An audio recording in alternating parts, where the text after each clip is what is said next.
मंगलाचरण। आत्मज्ञान ही ज्ञान है, शेष सभी अज्ञान। विश्व शांति का मूल है, वीतराग विज्ञान। वीतराग विज्ञानमय स्वात्म का धरि ध्यान। बने बनेंगे बन रहे वीतराग भगवान। वीतराग विज्ञान ही तीन लोक में सार। वीतराग विज्ञान का घर घर होय प्रसार। प्रवेशिका प्रशिक्षण के अंतर्गत हम शिक्षण पद्धति और वीतराग विज्ञान पाठमाला भाग 1, 2, 3 का अभ्यास कर रहे हैं। हमने अभी वीतराग विज्ञान पाठमाला भाग 2 के एक देवसा पाठ कल कर लिया था, पर चर्चा कर ली थी। किस तरह से अन्विति में बांटना है, कैसे 2 दिन बटेंगे और कैसे ये मुख्य बिंदु निकालना है, स्पष्टीकरण करना है। अब हम आज 7 तत्वों संबंधी भूल, और इस पर इसकी अन्विति हमने कल बांट दी थी, अभी फिर बता दूंगा, फिर 4 अनुयोग पर आएंगे। 7 तत्व संबंधी भूल यह अध्यात्म प्रेमी पंडित दौलत राम जी द्वारा रचित प्रसिद्ध ग्रंथ छठाला के आधार से लिया गया है, और मुख्यतः इसमें दूसरी ढाल के अंदर 7 तत्व संबंधी भूलें आई हैं। उन छंदों के आधार से ये पाठ लिखा गया है। पंडित दौलत राम जी से सभी पहले भी पूर्व में भी परिचित हैं, आप इसमें पढ़ सकते हैं। 1891 विक्रम संवत में ये रचना संपन्न हुई थी। ये एक सदगृहस्थ थे, गृहस्थ होते हुए भी इन्होंने ऐसा आध्यात्मिक ग्रंथ लिखा जो पूरी जैन समाज में बहुत प्रसिद्ध है। पूरी दिगंबर समाज इसमें सर्वमान्य है ये ग्रंथ, और सभी बड़े बड़े आचार्य और विद्वानों ने, गुरुदेव श्री ने भी इस पर व्याख्यान किए हैं। और गुरुदेव श्री ने तो इसे लघु समय सार कहा। इस समय सार का सार भी इसके अंदर है, आ जाता है। ऐसा सुंदर ग्रंथ है ये। इसमें जो 7 तत्व संबंधी भूलें आई हैं उस पर आधारित है ये पाठ। तो देखिए, इसको हमने अन्विति में बांट लिया था कल, और ऐसा तय किया था कि जीव और अजीव तत्व संबंधी भूल तक का प्रकरण पहली अन्विति हो गई, आश्रव और बंध दूसरी अन्विति हो गई, 1 दिन पूरा। फिर बाकी बचा हुआ जो पाठ है संवर, निर्जरा और मोक्ष तत्व संबंधी भूल, इसको हम दूसरे दिन में एक ही अन्विति में ले लेंगे, क्योंकि इतना मैटर नहीं बचा। और वो आधार जो दिया है वो बस बताने के लिए है कि कौन से छंदों के आधार से ये पाठ लिखा गया है। हाँ, यदि कोई उनको भी समझाना चाहे तो वो अन्विति अलग से दूसरी अन्विति बन सकती है। बाकी वो पाठ का मूल विषय नहीं है। मतलब जैसे कि पिछले पाठ में पाठ का आधार, देवसास गुरु पाठ का आधार रत्नगण सावकाचार्य के 4 श्लोक दिए थे, तो ऐसे ही ये आधार समझना चाहिए। अभी देखिए यहाँ 7 तत्वों संबंधी भूल, तो हम ये पाठ पढ़ चुके हैं, 7 तत्व वाला पाठ पढ़ चुके हैं पिछले पाठमाला में, भाग 1 में। 7 तत्वों के नाम हमने समझे हैं, उनका स्वरूप समझा है। अब उनके संबंध में जीव क्या भूल करता है ये इस पाठ में बताया गया है। तो देखिए पहले, सबसे पहले क्या लिखा है, जीवादि 7 तत्वों को सही रूप में समझे बिना सम्यक दर्शन की प्राप्ति नहीं हो सकती। ये एक पॉइंट हो गया, मुख्य बिंदु। सम्यक दर्शन प्राप्त हुए बिना मोक्ष मार्ग प्रारंभ नहीं होता, और मोक्ष मार्ग यदि पूर्ण नहीं होता है तो मोक्ष की प्राप्ति नहीं होती। तो यहाँ पर लिखा है कि वो सम्यक दर्शन जिसकी मोक्ष मार्ग में अनिवार्यता है, वह 7 तत्वों को सही समझे बिना संभव नहीं है। तो अब यदि उसी के संबंध में जीव भूल करेगा तो सम्यक दर्शन कैसे होगा? इसीलिए भूलें बताई हैं कि इस तरह की भूलें जीवों के अंदर देखी जाती हैं, तो हमें उन भूलों को समझ के उनको दूर करना है, और 7 तत्वों का जो स्वरूप पहले बताया था उसको यथार्थ रूप से समझना है और उसका दृढ़ श्रद्धान करना। देखिए लिखा है आगे, अनादिकाल से जीवों को इनके संबंध में भ्रांति रही है। यहाँ पर संक्षिप्त में उन भूलों को स्पष्ट किया जाता है। तो ये मुख्य बिंदु नहीं है, मुख्य बिंदु एक हुआ, जीवादि 7 तत्वों को सही रूप में समझे बिना सम्यक दर्शन की प्राप्ति नहीं हो सकती। अर्थात जीवादि 7 तत्वों को सही समझने से ही सम्यक दर्शन की प्राप्ति हो सकती है। ठीक है। अब जीव और अजीव तत्व संबंधी भूल क्या है, इसके संबंध में यहाँ समझते हैं। पहले जीव का स्वरूप क्या समझा था? ज्ञान स्वभावी आत्मा को ही जीव तत्व कहते हैं। ज्ञान स्वभावी आत्मा को ही जीव तत्व कहते हैं, हमने पढ़ा था। तो ज्ञान दर्शन स्वभाव जीव का है। अब देखना, ज्ञान दर्शन स्वभावी जो जीव तत्व है इस देह के अंदर विद्यमान है, लेकिन जो देह से अत्यंत भिन्न है उसको हम जीव ना माने, उसको जीव तत्व ना माने, और किसी और को जीव तत्व माने, जो अजीब है उसको जीव माने, तो क्या हो? तो ये जीव संबंधी भूल हो गई कि जीव नहीं समझता जीव। यह जीव नहीं समझता कि जीव कैसा होता है, जीव कौन है, जीव का स्वरूप क्या है। यह जीव तत्व संबंधी भूल है। देखो लिखा है यहाँ पर। और अब अजीव तत्व संबंधी क्या भूल कहलाएगी? जब अजीव की तरफ से बात करेंगे हम कि अजीव का जो स्वरूप है, अजीव में 5 लिए थे, पुद्गल, धर्म, अधर्म, आकाश और काल। ये सब अचेतन तत्व हैं, जड़ तत्व हैं, जड़ द्रव्य हैं। तो ये जड़ हैं, अब उनको यदि चेतन मान ले तो क्या हो? अजीव को यदि हम जीव मानेंगे तो अजीव तत्व संबंधी भूल हुई। जीव को यदि हम जीव ना मान के हम जीव को अजीब मानेंगे तो क्या होगा कि जीव तत्व संबंधी भूल हुई। और एक भूल में दोनों भूल शामिल हैं। जैसे कि ये प्रश्न उठता है कि अलग ही अलग बताओ ना कि जीव तत्व संबंधी भूल एक्चुअली क्या है, जिसमें जीव संबंधी भूल दिखना चाहिए, अजीब वाली बात आनी नहीं चाहिए।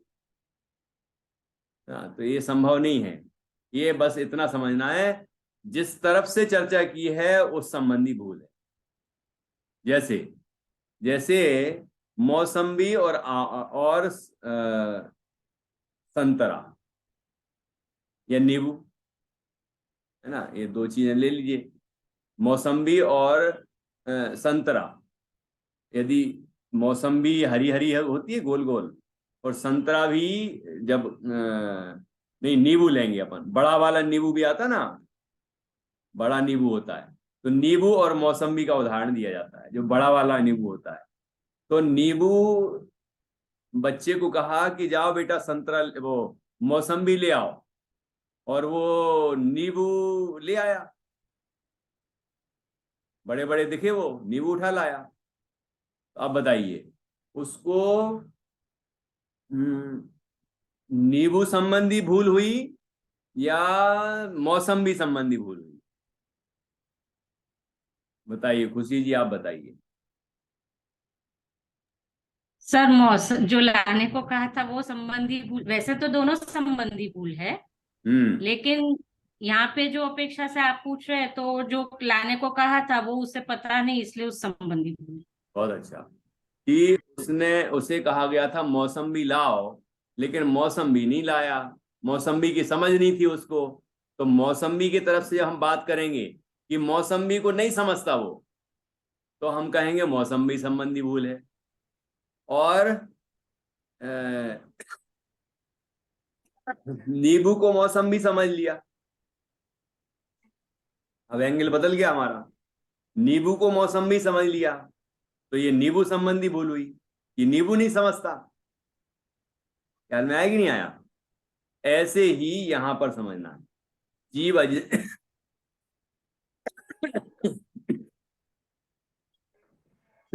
जीव अजीब तत्व संबंधी भूल में, ठीक है ना।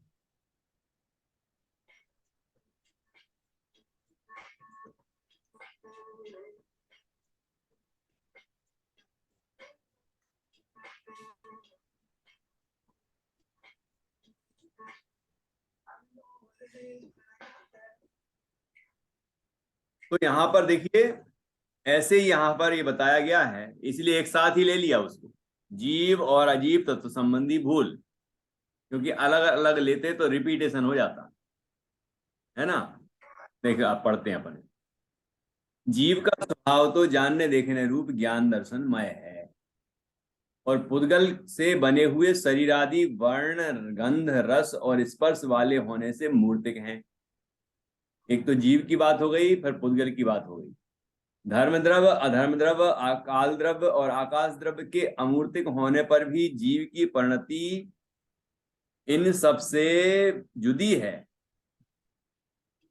किंतु फिर भी यह आत्मा इस भेद को न पहचान कर शरीर आदि की परिणति को आत्मा की परिणति मान लेता है। क्या कहा कि 3 पॉइंट हो गए इसमें। पहला, जीव का स्वभाव तो जानने देखने रूप ज्ञान दर्शनमय है, जीव जो जान रहा है वो जीव है ना। अभी जो जान रहा है ना, जो समझ रहा है कि ये शरीर है, ये दुनिया भर की चीजें हैं, ये जो अंदर में जानने वाला पदार्थ है ना, वो जीव है। तो ये जीव की बात होगी, जीव का स्वरूप बता दिया, वो अमूर्तिक है, ज्ञान स्वरूपी है, और पुद्गल से बने हुए शरीर आदि कैसे हैं? वर्ण गंध रस और स्पर्श वाले होने से मूर्तिक है। अब देखो, आत्मा अमूर्तिक है और ये पुद्गल मूर्तिक है, तो ये तो स्पष्ट पता चल रहा है कि शरीर मूर्तिक है, इसमें वर्ण रस गंध स्पर्श है, तो ये तो पुद्गल है, अचेतन है, जड़ है। लेकिन जीव के साथ इसका संयोग है, तो क्या मानता है? ये मैं हूं, ये मनुष्य जीव है, अपने आप को मनुष्य जीव मानता है, ठीक है। मनुष्य मानता है, स्त्री मानता है, पुरुष मानता है ना। बीमार हो गया, स्वस्थ हो गया, जैसा भी, काला है गोरा है, तो मैं ऐसा हूं ऐसा मानता है। तो जबकि ये तो पुद्गल है, अचेतन है, जड़ है, रूपी है, मूर्तिक है, ठीक है। तीसरा पॉइंट लिया, बाकी जो द्रव्य हैं, धर्म द्रव्य अधर्म द्रव्य आकाश द्रव्य काल द्रव्य, ये अमूर्तिक हैं। अमूर्तिक हैं, जैसे आत्मा अमूर्तिक है, अरूपी है, वैसे ही ये द्रव्य भी अमूर्तिक हैं, अरूपी हैं।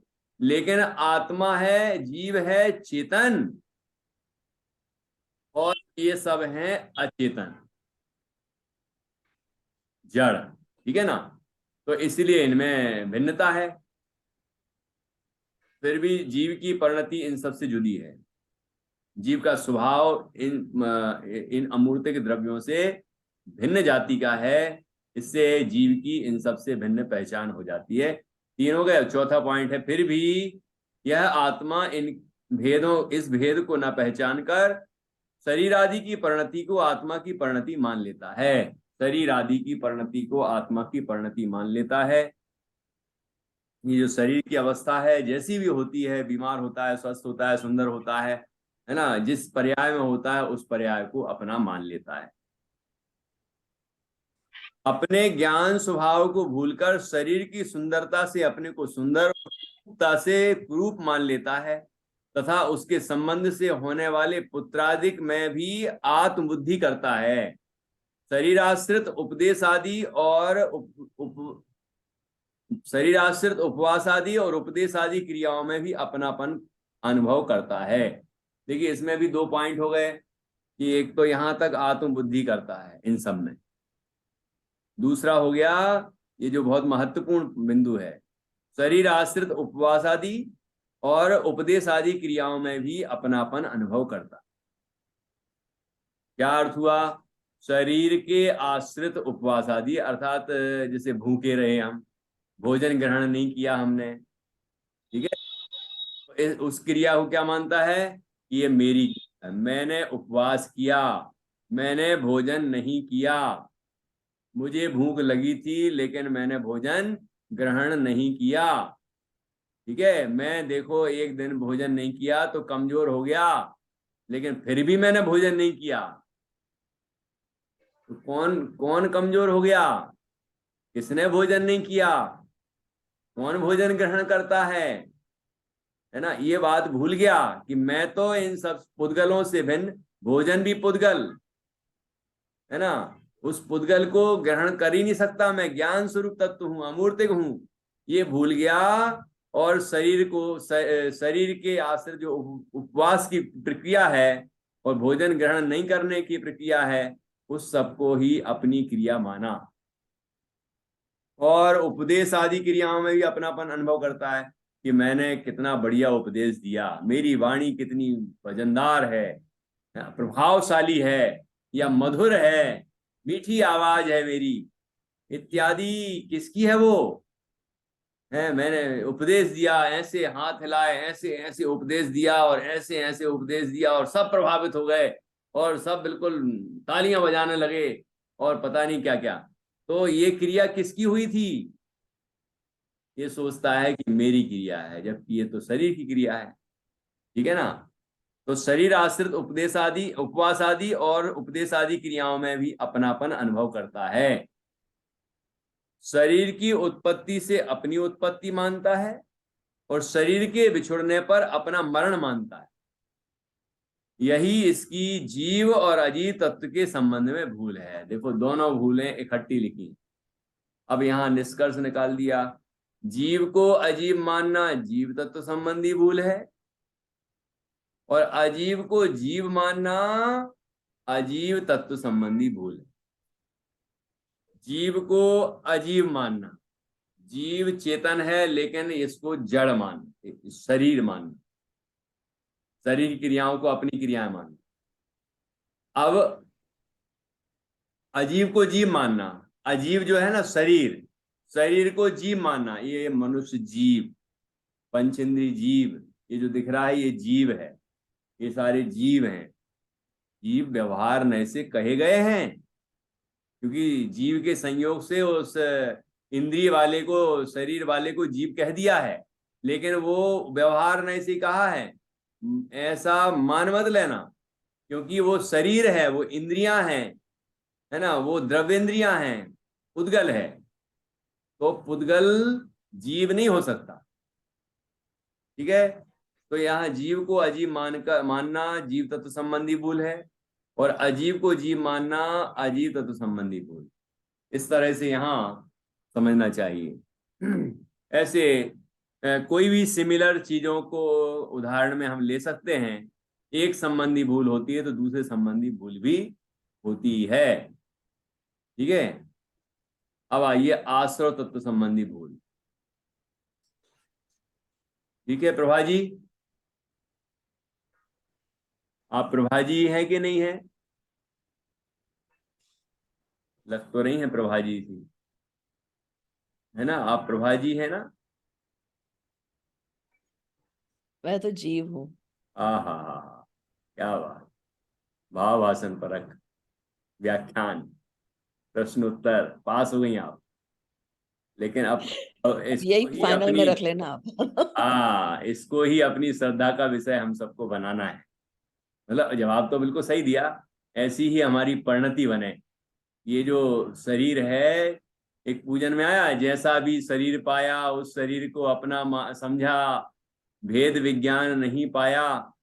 तो जीव जैसा भी शरीर मिल जाए, जैसा भी, उस शरीर को ही अपना मान लेते।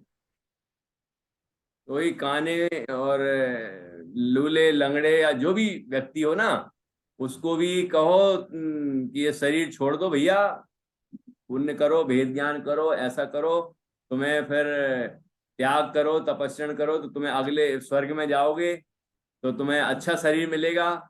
ये इस शरीर का मोह क्यों कर रहे हो? नहीं छोड़ता।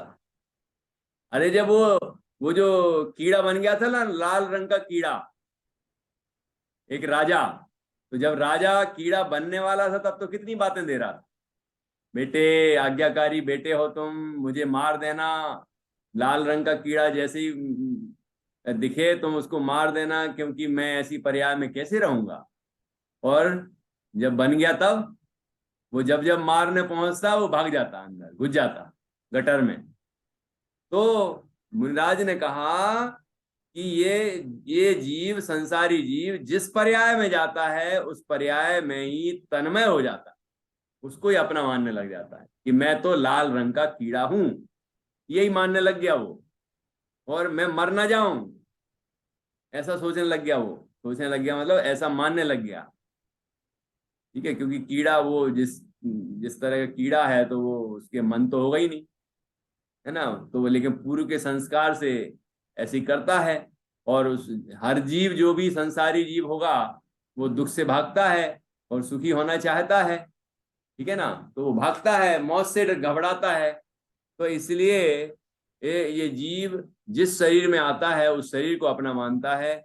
हमें हमारे पास संयोग में जो शरीर है, जैसा भी शरीर है, बीमार हो, स्वस्थ हो, सुंदर हो, असुंदर हो, जैसा भी हो, वो भेद ज्ञान करने लायक है।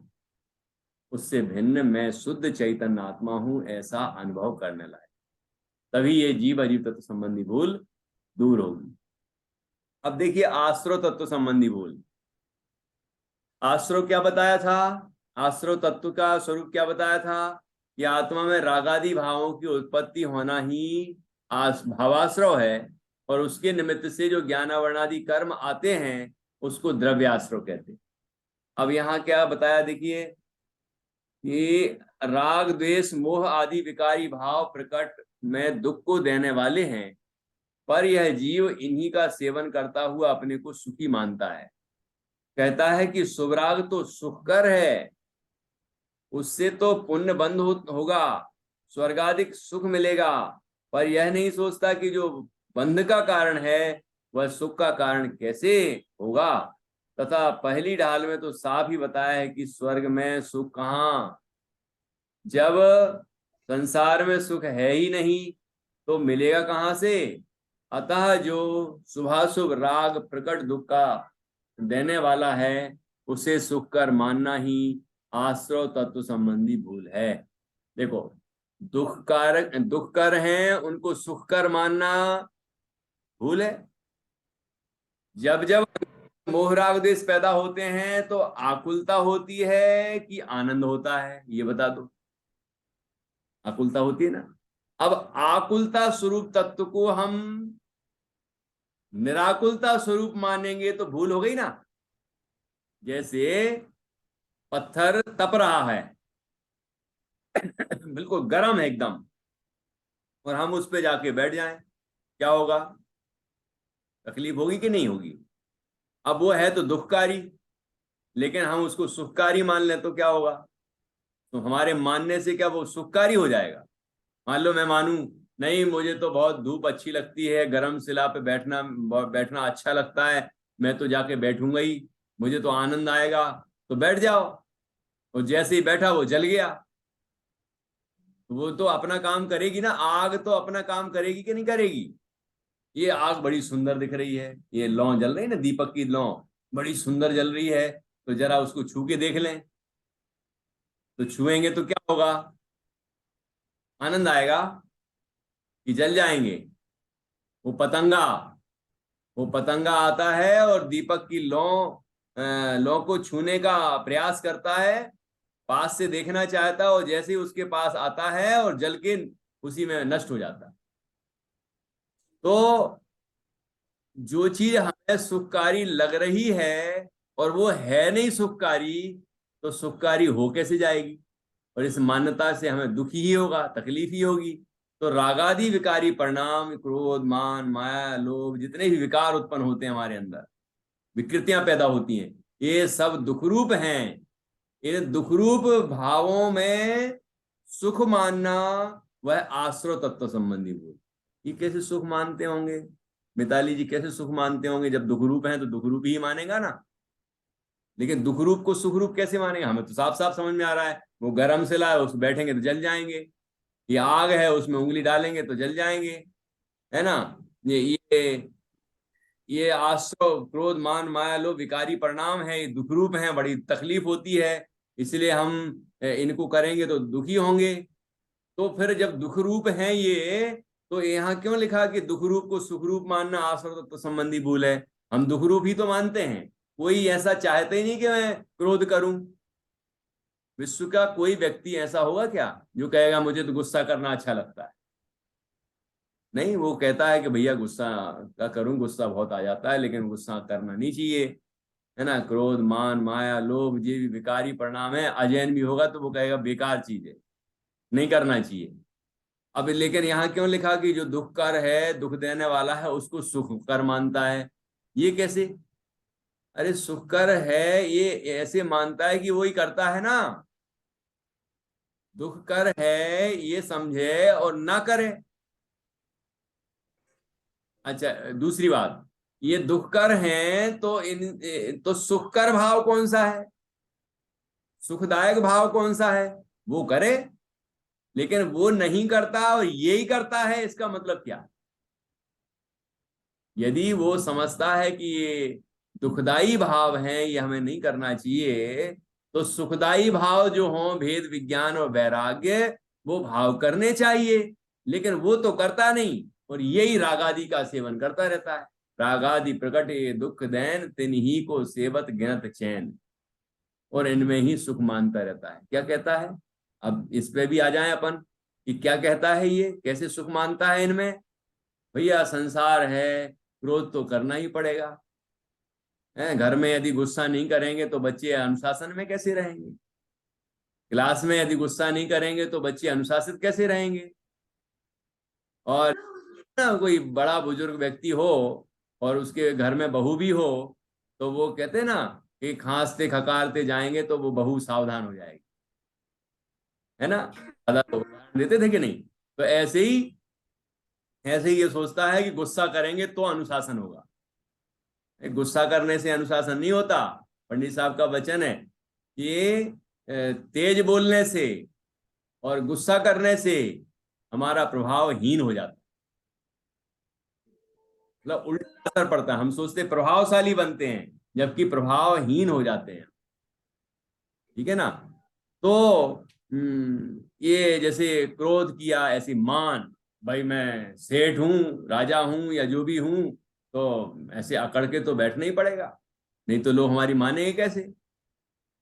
नौकर चाकर से यदि हम अच्छे से बात करते रहेंगे तो वो हमारी सुनेंगे ही नहीं, तो वो सोचता है थोड़ी अकड़ के ही बात करना पड़ेगी, थोड़ी दो चार गालियां भी देनी पड़ेंगी, है ना, थोड़ा डांटना फटकारना भी पड़ेगा, तब जाके ये सब अच्छा काम होगा। तो वो डांटने फटकारने में ही आनंद लेता है, उसको क्रोध में मान में माया में लोभ में ही आनंद आता है। तो ये भले ही कहता हो कि ये चीज दुखदाई है ना, लेकिन वो वास्तव में अंतर अंतर में सुखदाई ही मानता। अब एक और तीसरी बात कहता हूं मैं, ये एक उदाहरण दिया ना गृहस्थी का, है ना। अब एक तीसरी बात कि वो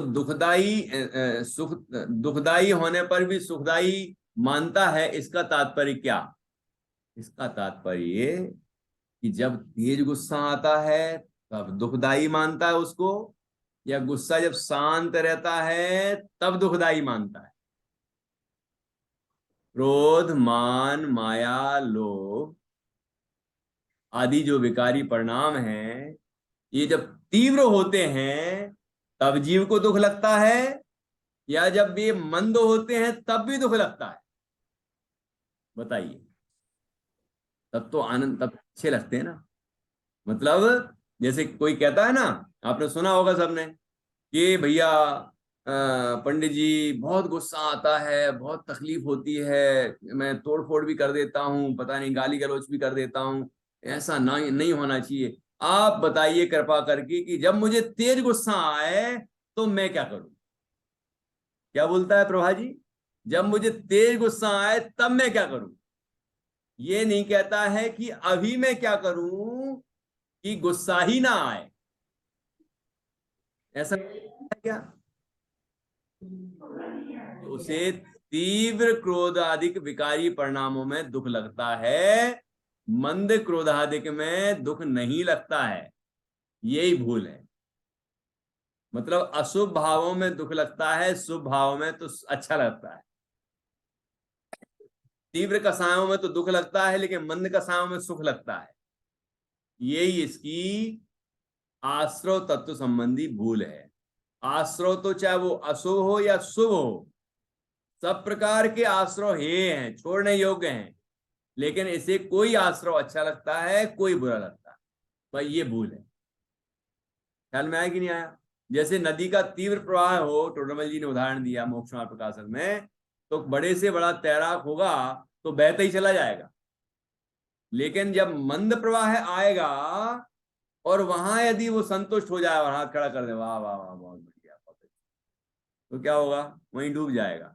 लेकिन अब यदि वहां प्रयास करे, मंद प्रवाह में यदि तैराकी विद्या का प्रयोग करे, तो किनारे लग जाएगा, वो पार उतर जाएगा। ऐसे यहां है, तीव्र कषायों में तो पुरुषार्थ चलता ही नहीं। जब मंद कषाय होती है, तब जीव उस कषाय भाव से भेद ज्ञान करे, रागादि से भेद ज्ञान करे, और अपने को ज्ञान दर्शन स्वरूप अनुभव करे, तो ही आश्रव भावों से मुक्त हो सकता है। तभी ये आश्रव तत्व संबंधी भूल भी दूर होगी। ठीक है ना? तीव्र क्रोधादि से बचने के लिए कोई बताते हैं कि मुंह में पानी भर लेना, कोई बताते हैं कि वो क्या उल्टी गिनती पढ़ने लगना, कोई कहता है कि वो थोड़ा धार्मिक हो, जैन हो तो कहता है नमोकार मंत्र पढ़ लेना, है ना? ऐसी कई बातें बताते हैं, लेकिन आज तक किसी ने किया क्या ऐसा? एक काम करना घर में, प्रभा जी, आप घर में कह के रखना बच्चों से कि जब मुझे बहुत गुस्सा आए तो एक काम करना कि मुझे एक गिलास पानी दे देना। कहना मम्मी जी आप ये पानी पी लो, गुस्सा जरा ठंडा हो जाएगा आपका। वो ठंडा होगा कि और गर्म हो जाएगा। मुझे उपदेश देती है, मुझे बताती है, और पानी और फेंक दे, होगा कि नहीं? मतलब तीव्र कषाय में उपाय नहीं होता। उपाय यदि हो सकता है तो मंद कषाय में ही हो सकता है। ये बात हमें ये जैन दर्शन बताता है, ये बात है ना? इसलिए हमें जब हमारी अभी मंद कषाय है, उस समय हम कषाय से भिन्न अपने को ज्ञान स्वरूप अनुभव करेंगे, आत्मा का अनुभव करेंगे, तो ये सारी भूलें दूर हो जाएंगी। एक भूल होगी तो सभी भूलें होंगी ही, और आत्मानुभूति होने पर सारी भूलें निकल जाएंगी। अब देखिए बंध तत्व संबंधी भूल। यह जीव शुभ कर्मों के फल में राग करता है और अशुभ कर्मों के फल में द्वेष करता है। जबकि शुभ कर्मों का फल है भोग सामग्री की प्राप्ति, और भोग दुखमय ही है, सुखमय नहीं है। अतः शुभ और अशुभ दोनों ही कर्म वास्तव में संसार का कारण होने से हानिकारक हैं, और मोक्ष तो शुभ अशुभ बंध के नाश से ही होता है। यह नहीं जानता है, यही इसकी बंध तत्व संबंधी भूल है। देखो आश्रव में जैसे समझा ना अपन ने कि शुभ आश्रव को तो अच्छा मानता है, अशुभ आश्रव को बुरा मानता है। ठीक है? शुभ भाव करने से मैं स्वर्गादिक में जाऊंगा इस तरह मानता है, अशुभ भाव करने से डरता है कि नरक में नहीं जाना चाहता वो। ऐसे यहाँ बंध आश्रव से होता है बंध। तो बंध में कोई बंध को अच्छा मानता है, कोई बंध को बुरा मानता है, जबकि बंध तो सारे हैं, छोड़ने योग्य हैं। ये भूल हो गई ना? सब प्रकार का बंध अभाव करने लायक है, क्योंकि सर्व कर्म विपर मोक्षो मोक्षा। सब कर्मों के अभाव का नाम मोक्ष है। पाप कर्म के अभाव का नाम मोक्ष नहीं है। पुण्य पाप कोई भी कर्म हो, सब कर्मों के अभाव का नाम मोक्ष है। लेकिन ये किसी कर्म को अच्छा मानता है, किसी कर्म को बुरा मानता है। बस ये बंध तत्व संबंधी भूल हो गई। तो यहाँ बताया कि शुभ बंध का फल क्या होगा? भोग सामग्री की प्राप्ति। अशुभ बंध का फल क्या होगा? दुख तकलीफ। प्रतिकूलताएं, लेकिन बंध तो संसार का ही कारण है। बंध तो सब प्रकार का हानिकारक ही है, दुखरूप ही है, ठीक है। और बंध का अभाव ही मोक्ष है, सर्व प्रकार से बंध का अभाव ही मोक्ष है। तो फिर कोई बंध अच्छा और कोई बंध बुरा, ऐसा कैसे? तो शुभ बंध हो या अशुभ बंध हो, सब प्रकार का बंध अभाव करने लायक है। लेकिन यह जीव ये बात नहीं जानता, यही बंध तत्व संबंधी भूल। आश्रव संबंधी भूल में क्या लेना और बंध तत्व संबंधी भूल में क्या लेना? तो आश्रव संबंधी भाव आश्रव की बात करें तो जीव के अंदर जो विकारी भाव उत्पन्न हुए है ना, उनको दुख रूप होने पर भी सुख रूप मानना, या अशुभ रागादि में दुख मानना लेकिन शुभ रागादि में सुख मानना। और बंध में क्या, जिन परिणामों, जो उन परिणामों में जो रुकता है उनमें अच्छा लगता है जीव को, है ना, वो भाव बंध है। उन परिणामों में, रागादि परिणामों में रुकना और टिकना, और उससे जो ज्ञानावरणादि कर्मों का बंध होता है, मतलब आना तो आश्रव है, और एक क्षेत्र हो जाना शरीर आत्मा के साथ, वो बंध है। तो अब उनमें भी यही कहा कि शुभ बंध के फल में वहां तो शुभ भाव हो रहे हैं, शुभ आश्रव हो रहा है, या अशुभ भाव हो रहे हैं, अशुभ आश्रव हो रहा है। यहां शुभ बंध हो रहा है और बंध का फल, अशुभ बंध हुआ और अशुभ बंध का फल। तो यहां फल की बात की, बंध का फल। शुभ बंध के फल में रति करता है, अच्छा मानता है, और अशुभ बंध के फल में दुख मानता है, अरति करता है। यह बंध तत्व संबंधी भूल है। तो यहाँ पर जीव के परिणाम, शुभ अशुभ परिणाम और उससे आने वाले कर्म, उनमें से शुभ में अच्छा मानता है और अशुभ में बुरा मानता है। और यहाँ शुभ कर्म जो बंधे हुए हैं, बंध जिसका फल आता है, उदय फल आता है, उससे भोग सामग्री की प्राप्ति होती है शुभ से, और अशुभ के फल में अरति करता है, उससे प्रतिकूल सामग्रियों की प्राप्ति होती है। तो यह जीव की बंध तत्व संबंधी भूल है। तो इस तरह आश्रव तत्व संबंधी भूल और बंध तत्व संबंधी भूल में अंतर समझ में आ जाना चाहिए। यहां पर जीव के विकारी परिणामों की बात की, विकारी परिणाम उत्पन्न हुए, ठीक है। और यहां उनसे जो कर्म बंधा और उसका जो फल आया, बंध का फल, तो बंध के फल में रति करना, बंध के फल में अरति करना, अशुभ बंध के फल में, ये बंध तत्व संबंधी भूल होगी। और शुभ भाव होने पर अच्छा मानना और अशुभ भाव होने पर बुरा मानना, ये आश्रव तत्व संबंधी भूल हो। इस तरह से दोनों में अंतर समझना है। और कुछ कहना है मिताली जी?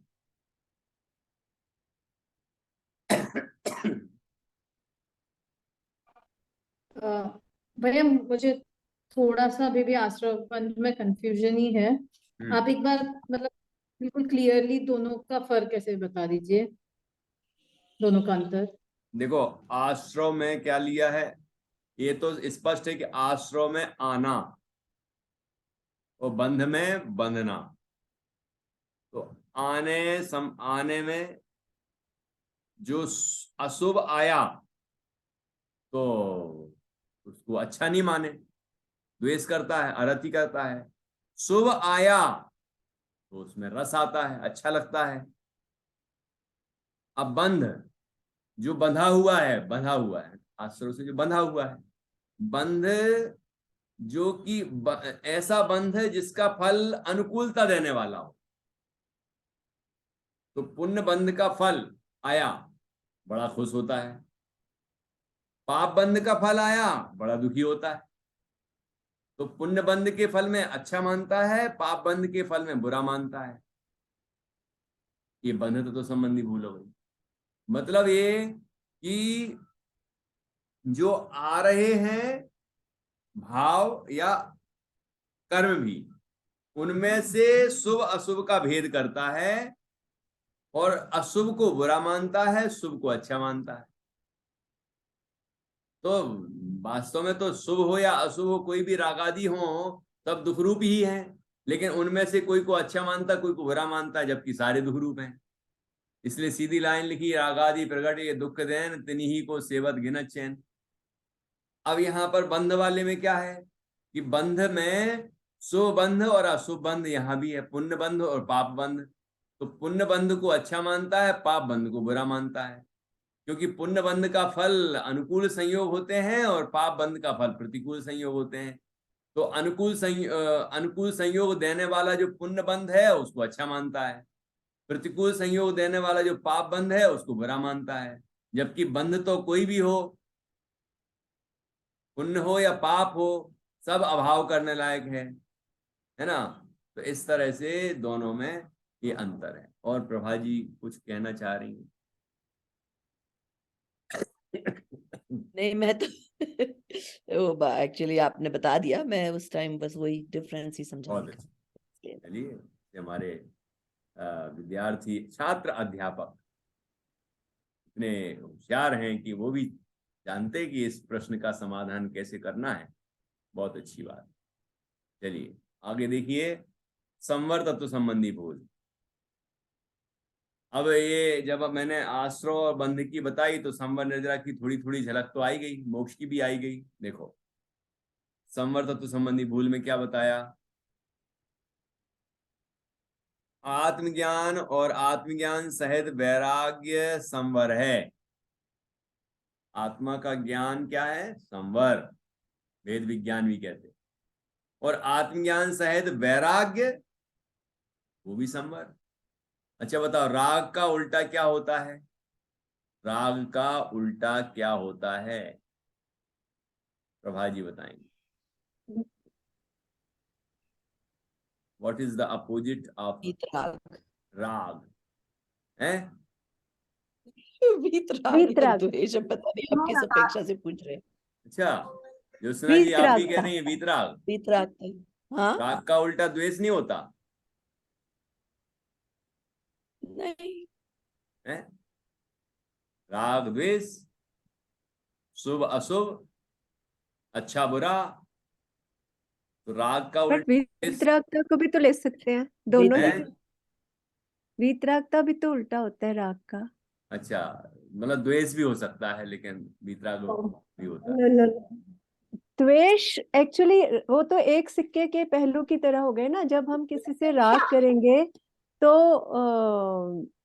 उसमें किसी से द्वेष का एग्जाम्पल आराम से दे सकते हैं कि हाँ, मैं किसी चीज से द्वेष करूंगा क्योंकि किसी और चीज से मुझे राग है, तो इसलिए उससे द्वेष है। तो वो तो एक ही सिक्के के पहलू हो जाते हैं, बहुत अच्छा, राग और द्वेष। बहुत अच्छा। तो राग का उल्टा वीतराग होगा, वैराग होगा, क्योंकि राग और द्वेष तो दोनों ही आत्मा के स्वभाव से उल्टे हैं, वीतराग स्वभाव से उल्टे हैं। और राग और द्वेष दोनों का जब अभाव होता है तब वीतरागता पैदा होती है। भले ही वो वीतराग शब्द है, लेकिन वीतराग में वीत द्वेष, वीत क्रोध, वीत मान, वीत माया, वीत लोभ, सब वीतराग पढ़ा था कल अपन ने। 18 दोषों से रहित होते हैं। इस तरह से वीतराग में सारे दोषों से रहित भाव है। हाँ ज्योत्सना जी। क्या इसमें ऐसा भी कह सकते हैं कि राग में क्रोध मान का प्रभाव है और द्वेष में माया लोभ का, तो दोनों ही कषाय हैं, तो आइदर वे दोनों ही में सिमिलैरिटी है। उल्टा बोल दिया तुमने। क्या बोल दिया? सॉरी, क्या बोल दिया मैंने? क्रोध और मान क्रोध, द्वेष रूप कसाए हैं, द्वेष। अच्छा हाँ, मैंने उल्टा बोल दिया। और माया और लोभ राग रूप कसाए हैं। अंततः मैंने राग और द्वेष दोनों ही कसाए हैं। हाँ, तो इस अपेक्षा से कंपेयर भी कर सकते हैं, इस तरह से भी देख सकते हैं। तो कसाय का अभाव होने पर ही वीतरागता पैदा होती। तो ये राग द्वेष दोनों ही कसाए हैं। बहुत अच्छा। तो यहाँ का आत्मज्ञान और आत्मज्ञान सहित वैराग्य संवर है, और वे ही आत्मा को सुखी करने वाले हैं। क्या सुखी करने वाले हैं? आत्मज्ञान से जीव सुखी होता है और आत्मज्ञान सहित वैराग्य से ही सुखी होता है। उन्हें कष्टदायी मानता है। भूल क्या हो गई? है तो वो सुखदाई, मानता है उनको दुखदाई। आत्मज्ञान बड़ा कठिन काम है भैया। ये क्या है? ये वैराग, वैराग हो गया तो ये एसी कूलर भी छूट जाएगा, टीवी, बंगला, पति, बच्चे सब छूट जाएगा। अरे भैया बड़ा कष्ट है। ये क्या है? ये क्या है? जब राग टूट जाएगा तो फिर ये चीजें रहेंगी क्या? इनमें रहेगा क्या वो व्यक्ति? तो असली बात है कि राग टूट जाएगा तो ये जितने भी संयोगों में हम अच्छा मानते हैं ना, इनमें राग करते हैं, जब राग ही नहीं रहा तो ये चीजें कैसे रहेंगी? फिर हम इनको छोड़ के दीक्षा ले लेंगे। और जिसके अंदर से राग द्वेष नहीं गया, मोह नहीं गया, और उन्होंने दीक्षा ले ली, तो वो अभी यहाँ घर में राग द्वेष करता है किसी से, वहां जंगल में भी करेगा। कैसे जानवर है ये? कैसा शेर है, इसको खा गया? कैसा मौसम है ये, जब देखो बदल जाता है। कैसा जंगल है ये? तरह तरह की बातें। जिसके अंदर राग द्वेष है वो जंगल में जाके भी कुटिया बसा सकता है, वो वहां भी परिवार बना लेगा, जानवरों को ही परिवार बना लेगा, है कि नहीं? मतलब असली चीज क्या हुई? अंदर से रागादि विकारी परिणाम नष्ट होने चाहिए। ये नष्ट होंगे तो जीव फिर घर परिवार में रहेगा नहीं, और जहां भी रहेगा अपने आत्मा की साधना करेगा, है कि नहीं? हाँ सर, मतलब संसार तो हमारे अंदर ही है ना, बाहर तो है ही। ये मैं जो कल 12 भावना की बात कर रहा था उसमें ये आया है, पर द्रव्यंते प्रीति जो है संसार अबोध, ताको फल गति चार में भ्रमण कहो श्रुत शोध। सभी शास्त्रों को शोध के ये बात निचोड़ करके निकाली गई है कि परद्रव्यों के प्रति प्रीति का परिणाम जो हमारे अंदर है वही संसार है, वो अज्ञान रूप है, और उस अज्ञानमयी विकारी परिणाम का फल है, रागादि भाव का फल है चार गति में भ्रमण। इसको व्यवहार से संसार कहते हैं। वास्तव में संसार तो यही है, जीव का विकार, मतलब संसार यही है। संसार सर मतलब बाकी सब छूटा हुआ ही है, सिर्फ राग नहीं छूटता। हाँ, बाकी तो छूटा ही हुआ है, असली में छोड़ना है राग। और राग ही नहीं छूटता सर, हाँ। बाकी छूटा हुआ है फिर भी राग नहीं छूटता किसी चीज का। तो राग छूटेगा जब वैराग आएगा, और वैराग आएगा तब कि जब हम स्वभाव का अनुभव करेंगे, आत्मज्ञान प्राप्त करेंगे, तो वैराग्य भी सच्चा आएगा, और तभी हम स्वरूप की साधना पूर्ण करेंगे और मोक्ष मार्ग हमारा पूर्ण होगा। तो असली काम हमें अंदर से करना है। गुरुदेव ने इसलिए तो इस पे वजन दिया। ये क्रांति क्यों हुई इतनी कि सारी दुनिया ये सोचती ये छोड़ दो, ये छोड़ दो, ये छोड़ दो, ये छोड़ दो, ये छोड़ दो, सब छोड़ दो, तो वैराग हो गया। अंदर से राग तो गया नहीं। फिर वहीं जहां भी जाता है, समाज में जाएगा, कहीं भी जाएगा, जंगल में जाएगा, जहां भी जाता है, या गुफा में भी जाएगा, ये गुफा मेरी है, ये धर्मशाला मेरी, ये समाज मेरी, ये श्रोता मेरे, ये भक्त मेरे। लो, ये कहां से आया? ये यहीं से आया, क्योंकि यहां संसार अभी पड़ा हुआ है, वैराग्य नहीं हुआ, अंदर में राग है। तो यह इसीलिए तो इस पर चोट की कि यहां से रागादि से मुक्त हो, और वो रागादि से मुक्त वही होगा जो रागादि से भिन्न अपने को उपयोग स्वरूप मानेगा। रागादि में, उपयोग में है, आया ना अपने समय सार जी में। बस यहां से ही आत्मज्ञान की, भेद विज्ञान की और वैराग की शुरुआत होती है, अंदर से। ठीक है, आत्मज्ञान से ही। ऐसी बड़ी सुंदर चर्चा आई यहाँ। तात्पर्य यह है कि सम्यक, अब देखो अपन ने कंट्रोल कर लिया कि नहीं, संक्षेप तो बता दिया, नहीं तो प्रवचन भी हो सकता है इसमें। तो जो छात्र अध्यापक सही ट्रेनिंग नहीं लेंगे वो क्या करेंगे? इतना बढ़िया विषय आया, इसी पे ही दे लो आज। तो इसी पे ही 1 घंटा निकल गया, आधा घंटा, पौन घंटा निकल गया, खत्म हो गई क्लास।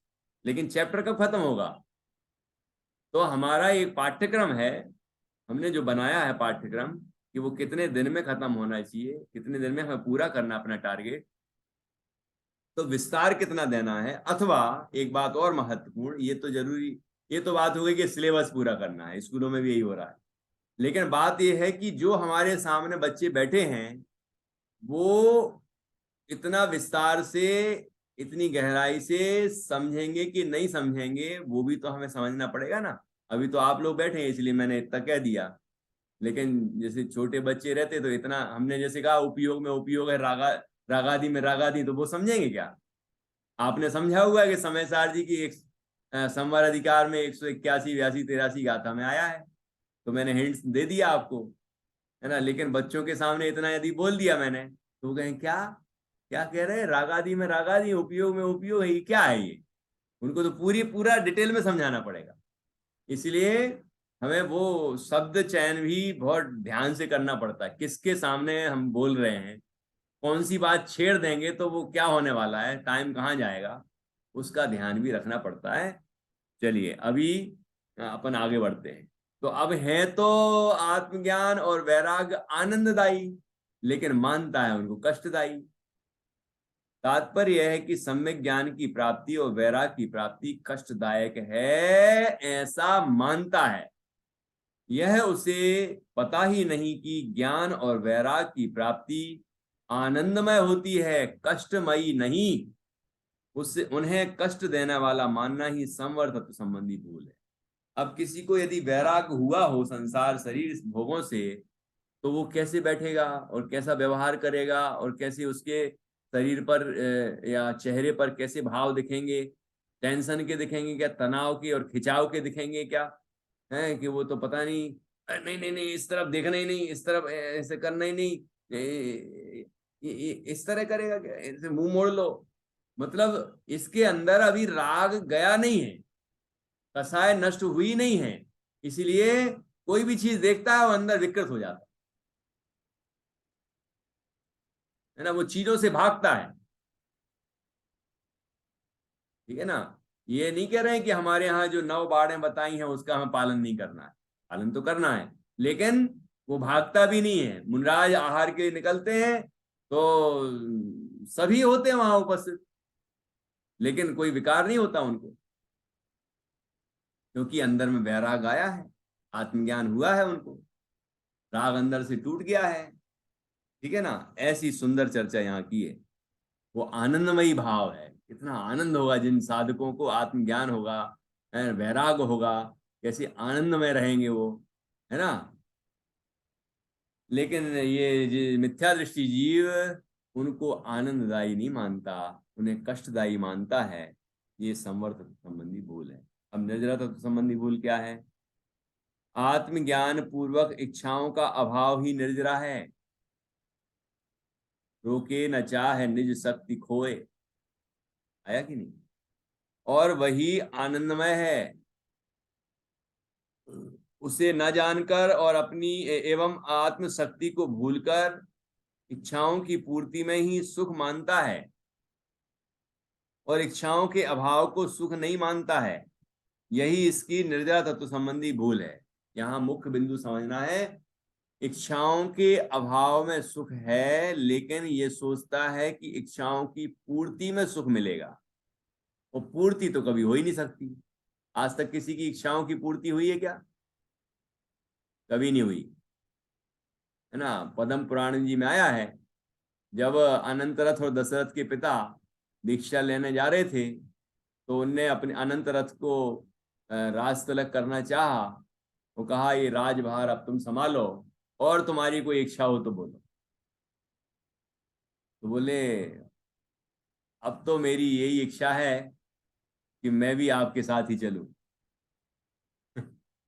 अरे बेटे अभी तो तुम्हारी उम्र है, अभी तो तुम राज्य संभालो। तो कहते हैं कि आपने कहा और कोई इच्छा हो तो बोलो। इच्छाओं का अंत हो सकता है क्या? हवा का प्रवाह रुक सकता है, समुद्र का प्रवाह रुक सकता है, लेकिन इच्छाओं का प्रवाह कभी रुक सकता नहीं है। ऐसे बड़े सुंदर सुंदर उदाहरण देके बोला है और कहा कि मैं अब इस संसार में रहने वाला नहीं, मैं भी आपके साथ। पर दशरथ 1 साल के थे उस समय, दशरथ जी को राज तिलक करके और चले ठीक है ना, बड़ा सुंदर है। तो ऐसे कहने का तात्पर्य, इच्छाओं का अंत है ही नहीं, इच्छाओं की पूर्ति हो ही नहीं सकती। और वो आत्मानुशासन में कहा है ना, आशा रूपी गड्ढा कितना बड़ा है, तो उसमें सारा विश्व भी मिल जाए ना जीव को तो अभी अणु के समान है, मतलब तो अभी तृप्ति नहीं होगी। और विश्व तो एक है और जीव अनंत है, संसारी जिनकी अनंत इच्छाएं हैं। सबको विश्व चाहिए, सबको विश्व का मालिक बनना है, सबको विश्व का स्वामी बनना है। सब कहते हैं ना, मैं हिंदुस्तान पर राज करना चाहता, मैं वर्ल्ड पर राज्य करना चाहता, सभी चाहते हैं। तो वर्ल्ड तो एक है, अब वो पूरे वर्ल्ड यदि एक का हो गया तो बाकी का क्या होगा। तो व्यर्था वो विषयीचता, वो विषयों की इच्छाएं व्यर्थ।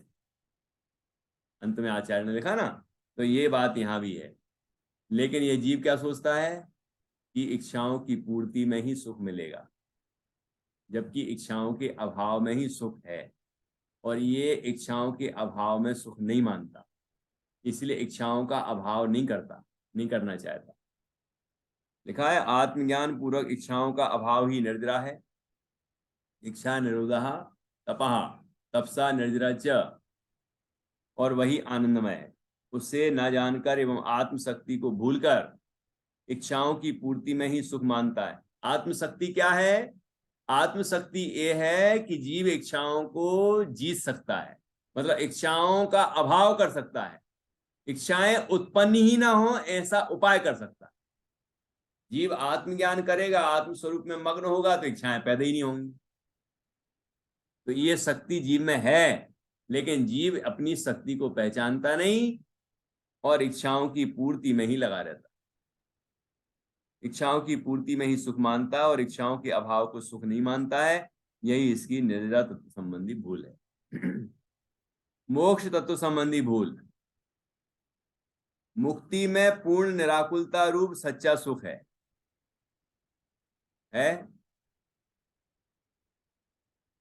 उसे तो जानता नहीं और भोग संबंधी सुख को ही सुख मानता है। मुक्ति में भी इसी जाति के सुख की कल्पना करता है कि वहां भी वैकुंठ होगा, वहां भी भोग और मिलते होंगे। मोक्ष में यहां तो एक पत्नी है, धर्म पत्नी, वहां पता नहीं कितनी होंगी। यहां इतनी विभूति है, वहां पता नहीं कितनी होगी। यहां से अनंत गुणा सुख वहां होता होगा। अन्य मत में तो वैकुंठ को ही मोक्ष माना है। वैकुंठ बोलते हैं, वैकुंठ में जाओगे, वैकुंठ मतलब स्वर्ग होता है, वही वही वही समझते हैं, है ना। लेकिन ऐसा नहीं है, मतलब मनुष्य गति से ज्यादा स्वर्ग में ज्यादा भोग है ना, भोगों की प्रचुरता है, तो वो सोचता है कि वहां ज्यादा सुख मिलेगा। जबकि मोक्ष मोक्ष जो है, जहां देह भी नहीं है, जब देह ही नहीं है तो भोग कहां से होंगे, ठीक है ना। तो मोक्ष अवस्था अनंत सुखरूप है, लेकिन ये जीव उसको सुखरूप नहीं मानता, एक बात। दूसरी बात, संसार से तुलना करके सोचता है कि इससे ज्यादा सुख वहां होता होगा, जबकि ये दुखी ही है। दुख से यदि मल्टीप्लाई करेगा तो कितनी कर लो तो क्या मिलने वाला है। 0 से मल्टीप्लाई करो 1 लाख का, कितना आएगा? कौन मैथ्स में माहिर है? प्रवीण जी। 0 × 1 लाख कितना होगा? 0। तो अब दुख से यदि हम मल्टीप्लाई करें कि वहां कितना सुख होता होगा, तो इंद्रिय जनित सुख होता है यहाँ। जो दुखी है वहां इंद्रियां है ही नहीं, तो वहां की तुलना यहां से कैसे होगी। इस तरह की जीव की भूल होती है यहाँ। मुक्ति में पूर्ण निराकुलता रूप सच्चा सुख है। मुक्ति कहाँ होती है प्रवीण जी? मुक्ति कहाँ होती है? अनम्यूट करके बोलिए। मोक्ष में। मोक्ष कहाँ है? नहीं अंदर है। हाँ, बहुत अच्छा। मुक्ति होती है यहाँ, मतलब वो पर्याय है अवस्था। वो मुक्त पर्याय कहाँ पैदा होती है, सिद्ध पर्याय कहाँ होती है प्रभा जी? यहाँ। ये आत्मा कहाँ विराजमान होता है? वहां। इसलिए हम क्या कहते हैं? वहां सुख है। ये व्यवहार है, वहां सुख कहना व्यवहार है। यहाँ सुख होता है और ये सुखी आत्मा वहां विराजमान हो जाता है। ठीक है ना? तो जीव जीव अपने अंदर सुख भोगता है, अपने स्वरूप में सुख भोगता है, और ये जीव वहां सिद्धालय में अनंत अपने आश्रय से अनंत सुख भोगता है, अपने में सुख है क्योंकि, है ना? लेकिन भूल क्या हो गई कि सुख तो है मुक्ति में अनंत, लेकिन ये मानते ही नहीं, है ना? तो मुक्ति में पूर्ण निराकुलता रूप सच्चा सुख है, उसे तो जानता नहीं, एक बात। दूसरी बात, भोगों संबंधी सुख को ही सुख मानता है, भोगों संबंधी सुख को ही सुख मानता है। प्रभा जी, यदि एसी नहीं रहेगी तो क्या होगा? दुख होगा। धन संपदा नहीं रहेगी तो क्या होगा? बड़ा दुख होगा। गाड़ी नहीं होगी, बाड़ी नहीं होगी तो क्या होगा? बड़ा दुख होगा। है? नाम मान प्रतिष्ठा नहीं होगी तो क्या होगा? दुख होगा। ऐसा समझता है। ठीक है? मैं एक एग्जांपल शेयर करूं। बोलिए। मेरी परमागम की क्लास में मेरे स्टूडेंट्स यूएस, लंदन, दुबई और इंडिया से हैं। जब ये पढ़ा रहे थे, होता है आप तो ऐसे पढ़ा रही है कि मेरे को वो 2 नंबर का धंधा करने का ही मन नहीं होगा, फिर क्या होगा?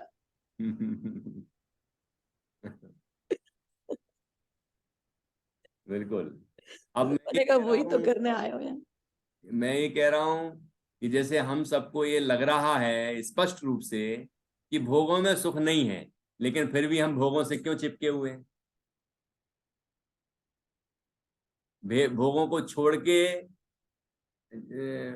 मतलब कई जीव तो धर्म कार्यों को छोड़ के, और जैसे हम देखते हैं हमारे जैसे शहर में, इंदौर में, जहाँ मंदिर हैं, जहाँ सब साधर्मी है, सत्संग है, सब कुछ है, उस जगह को छोड़ के ऐसी जगह जाके बस जाते हैं जहाँ मंदिर भी नहीं है, जहाँ साधर्मी भी नहीं है ना? लेकिन भौतिक सुविधा, अच्छा महल जैसा बना ले, वो बंगला बना ले, अच्छा यहाँ तो फ्लैट में रहेगा वो शहर के अंदर, वहां बंगला बना के बढ़िया आलीशान बंगला बना के रह सकता है, तो वो वहां चला जाता है। क्या सोचता है? भैया सुख तो उसमें मिलेगा, है कि नहीं? और भोगों में सुख नहीं हो तो फिर आप कहीं पर भी हो, कोई फर्क नहीं हाँ, पड़ेगा। है कि नहीं? हाँ जी, खुशी जी भी कुछ कह रही है, खुश खुश करने वाली बात। सर मतलब भोगों में सुख नहीं है, ये ज्ञान हुआ है लेकिन श्रद्धा नहीं हुआ, इसीलिए भोग नहीं छूट रहे हैं। बहुत अच्छा, बहुत अच्छा। क्योंकि यहाँ ऊपर संवर्ध संबंधी भूल में लिखा था ना कि आत्मज्ञान और आत्मज्ञान सहित वैराग्य सुखदायी है। तो आत्मज्ञान नहीं हुआ तो आत्मज्ञान सहित वैराग्य भी नहीं हुआ। ज्ञान तो हुआ, तत्व ज्ञान मतलब शास्त्रीय ज्ञान तो हो गया हमें, ये सुख है, ये सुख नहीं है, हम तर्क दे के समझा देंगे, हम उदाहरण दे के समझा देंगे, हम 4 लोगों को समझा देंगे, लेकिन खुद समझे ही नहीं। खुद भी तो समझे, ये समझे कि भैया वहां सुख नहीं है, सुख यहाँ है। ठीक है? तो जीव फिर भोगों के आकर्षण में नहीं आएगा, और जहां जीव धर्म का पालन कर सके, अपनी साधना कर सके, ऐसे स्थान पर भी रहेगा और ऐसे कार्य करेगा जिससे कि उसका कल्याण हो, उसको मोक्ष मार्ग प्रशस्त हो। ठीक है? तो यहाँ लिखा है कि मुक्ति में पूर्ण निराकुलता रूप सुख सच्चा सुख है, उसे तो जानता नहीं, एक बात। और भोग संबंधी सुख को ही सुख मानता है, दूसरी बात। और मुक्ति में भी इसी जाति के सुख की कल्पना करता है, तीसरी बात। मुक्ति में भी इसी जाति के सुख की, इंद्रिय सुख की जाति की कल्पना करता है, सुख की कल्पना करता है। क्योंकि वास्तव में तो वहां इंद्रिय की जाति का सुख है ही नहीं, वहां अतीन्द्रिय सुख है, वहां तो शरीर भी नहीं है, सिद्ध अवस्था है, आत्मा के आश्रय से अनंत सुख है। ठीक है, यही इसकी मोक्ष तत्व संबंधी भूल है। जब तक इन 7 तत्वों संबंधी भूलों को न निकाले तब तक इसको सच्चा सुख प्राप्त करने का मार्ग प्राप्त नहीं हो सकता है। एक भी तत्व संबंधी भूल यदि अंदर में बनी हुई है तो समझ जाना चाहिए 7 संबंधी भूल है। जैसे यदि मिताली जी अपन ने घड़ा उल्टा रख दिया पहला, तो उसके ऊपर दूसरा घड़ा रखना है तो सीधा रख सकते हैं क्या? एक उल्टा रख दिया, दूसरा सीधा रख देंगे क्या उसके ऊपर? नहीं रख सकते। ठीक है ना, घड़ा ऐसा होता है ना, वो घड़े की बात कर रहे हैं, नहीं तो आजकल के बहुत चतुर लोग हैं, वो उनने ऐसा घड़ा बना दिया, वो घड़ा चपटा वाला ऐसा, तो पैंदी वाला घड़ा, वहां बिना पैंदी वाले घड़े की बात कर रहा हूँ, जो वो ढोलता है ना, ऐसे रख दो तो ढोलने लग जाता, वो घड़े की बात कर रहा हूं। तो वो घड़ा ऐसा उल्टा रख दिया, अब उसके ऊपर सीधा घड़ा रखो, रख ही नहीं जा सकता, तो अगला घड़ा भी उल्टा ही रखना पड़ेगा, और उसके ऊपर भी और उल्टा, फिर और उल्टा, ऐसे उल्टे रखते जाओगे। और यदि पहला घड़ा सीधा कर दिया तो क्या होगा मृदु जी? पहला घड़ा हमने सीधा किया तो दूसरा भी सीधा रखा जाएगा, तीसरा भी सीधा रखा जाएगा, चौथा भी सीधा रहे, सारे घड़े सीधे रखे जाएंगे। तो इसका तात्पर्य क्या हुआ कि हमारी मान्यता सीधी हो गई, हमारी दृष्टि बदल गई, आत्मदृष्टि हो गई, सम्यक दृष्टि हो गया, आत्मज्ञान हो गया, वैराग हो गया, तो क्या होगा जी? मोक्ष मार्ग को प्रशस्त कर ले, 7 तत्व संबंधी भूल दूर हो जाएंगी। ठीक है, और यदि एक संबंधी भूल भी है तो वो गहराई में सारे तत्व संबंधी भूल। ठीक है, और हम तत्व ज्ञान प्राप्त कर रहे हैं, बहुत गहराई से समझ रहे हैं, लेकिन यदि हम उसका प्रयोग नहीं करेंगे तो भी क्या होने वाला है? तो भी ये सब हमारा जीरो ही रहने वाला। अब भाव हासन परक और जीवन उपयोगी भी समझ लेना। अब मैं हर एक से पूछूंगा कि आपके कौन कौन तत्व संबंधी भूल है ना? अपने जीवन में हम देखें जरा कि हम कौन कौन सी भूल कर रहे हैं। तो अभी सबको सब वो घंटा भर बोलेंगे कि मुझसे ये भी भूल हो रही, मुझसे ये भी भूल हो रही, मुझसे ये भी भूल हो रही। तो अंडरस्टैंडिंग की बात यह है कि हमें अपनी भूल को समझना है, और समझ के उस भूल को दूर करने के लिए भेद विज्ञान, आत्मज्ञान और सच्चा वैराग्य प्रकट करना, इससे मोक्ष मार्ग प्रशस्त हो और हम मोक्ष की प्राप्ति करें। ठीक है, और हम मोक्ष मार्ग में अग्रसर होंगे तो हमारे निमित्त से अन्य जीव भी अपने आप अग्रसर होंगे, क्योंकि आराधक ही प्रभावक होता है। ठीक है ना, तो हम आराधक बने जिससे हम प्रभावना भी अच्छी कर पाएंगे। ठीक है, ये शिक्षण पद्धति का ये अंदरूनी रहस्य है। मतलब जो अपन जो पढ़ रहे हैं ना, तो शिक्षा के लिए सीख रहे हैं कि भाई सिखाना है, अपन दूसरों को सिखाना है, लेकिन असली बात यह है कि हम जब सिखाएंगे ना तो हम सीखेंगे भी, और सीखेंगे तो क्या होगा कि हम ये भी सीखेंगे कि मैं कौन हूं, मैं कैसा हूं, मेरा स्वरूप क्या है, मुझे क्या करना है। तो हम भी एक दिन अपने स्वरूप की अनुभूति करेंगे और अन्य जीवों की अनुभूति में भी निमित्त बने। ठीक है, चलिए, किसी को 7 तत्व संबंधी भूलों में कोई प्रश्न हो तो पूछ सकते हैं। संवर तत्व संबंधी भूल और निर्जरा तत्व संबंधी भूल में तो साफ साफ अंतर है, कोई दिक्कत ही नहीं है ना। वहां कहा है आत्मज्ञान और आत्मज्ञान सहित वैराग्य सुख रूप है, लेकिन उन्हें दुख रूप मानता है। और निर्जरा वाले में इच्छाओं के संबंध में बात की है ना। यहाँ आत्मज्ञान पूर्वक इच्छाओं का अभाव ही निर्जरा है, लेकिन यह जीव इच्छाओं के अभाव में सुख नहीं मानता, इच्छाओं की पूर्ति में सुख मानता है। अलग ही अलग है। मोक्ष तत्व संबंधी भूल बिल्कुल स्पष्ट अलग है, वो तो अलग ही है ना। उसमें जो जो पॉइंट है वो बता देगी आपको। इस तरह से हमारा ये हो गया पाठ। अब 4 अनुयोग पढ़ेंगे। किसी को कोई प्रश्न हो तो पूछ लीजिए। नहीं है? 4 अनुयोग और ले लें, क्योंकि अब समय नहीं बचा अपने पास। कितने पार्ट हैं इसमें? 4 अनुयोग। इसके बाद है 3 लोक। 3 लोक एक बार आप अच्छे से पढ़ लीजिए, पढ़ाई तो है ही आपने। उसमें समझाने के लिए कोई विशेष नहीं है। हाँ, तो अब इसमें आप like certain part, certain chapters ऐसे असाइंड हैं कि आप पढ़ाएंगे, ऐसा है क्या? हाँ। मतलब मैं पूछ रही थी कि हम लोग मतलब और प्रैक्टिस नहीं करें इस क्लास में? इस क्लास में हम प्रैक्टिस तो करेंगे। एक काम करते हैं, कल अपन दोपहर में कितने लोग जुड़ सकते हैं?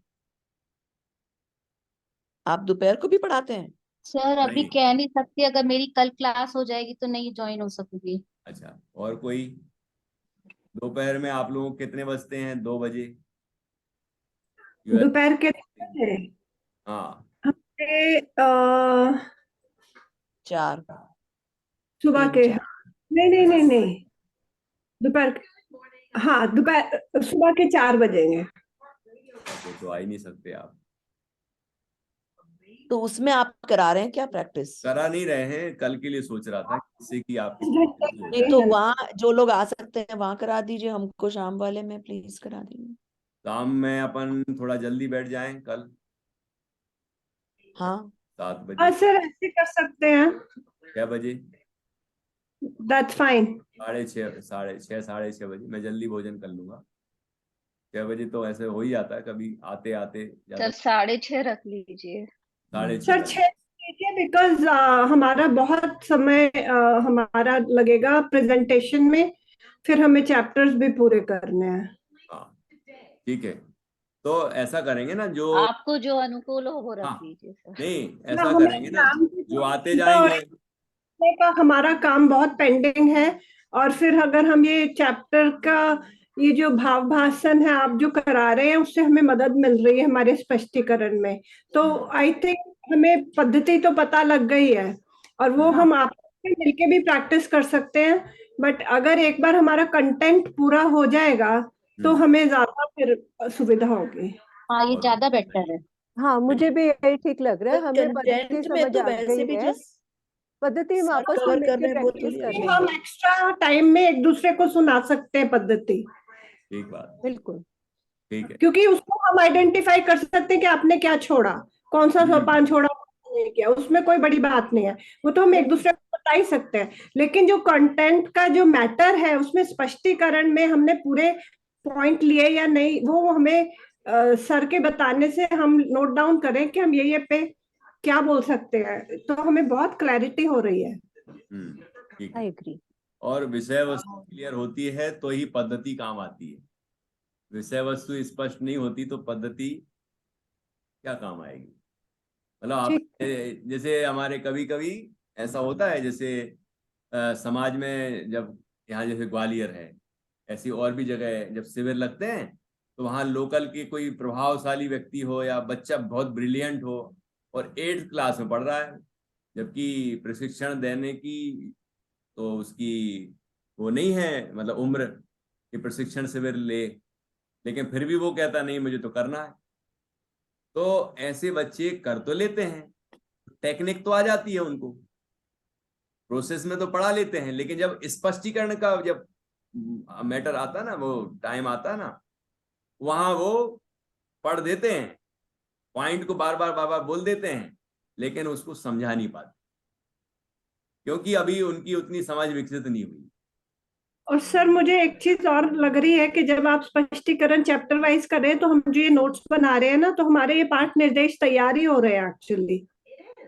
सही है, ठीक है। उसके बाद जब हम सर ये जब पद्धति, हम ये जो टीचिंग टेक्निक है ये तो हम खुद भी है ना मिरर के सामने बैठकर अपना रिकॉर्डिंग करके खुद भी चेक कर सकते हैं, सेल्फ हाँ इवैल्यूएट कर हाँ, ये सकते एक हैं। काम कर सकते हैं, वैसे एक काम कर सकते हैं प्रभा जी या जो भी हैं, आप लोग एक चैप्टर लेके और मुझे सामने कैमरा लगा दीजिए अपना, मोबाइल में ही आजकल हो जाता है रिकॉर्डिंग, और पूरा टीचिंग की जो प्रैक्टिस, मतलब कोई भी टॉपिक लिया और पूरा अच्छे से उसको पढ़ा दीजिए।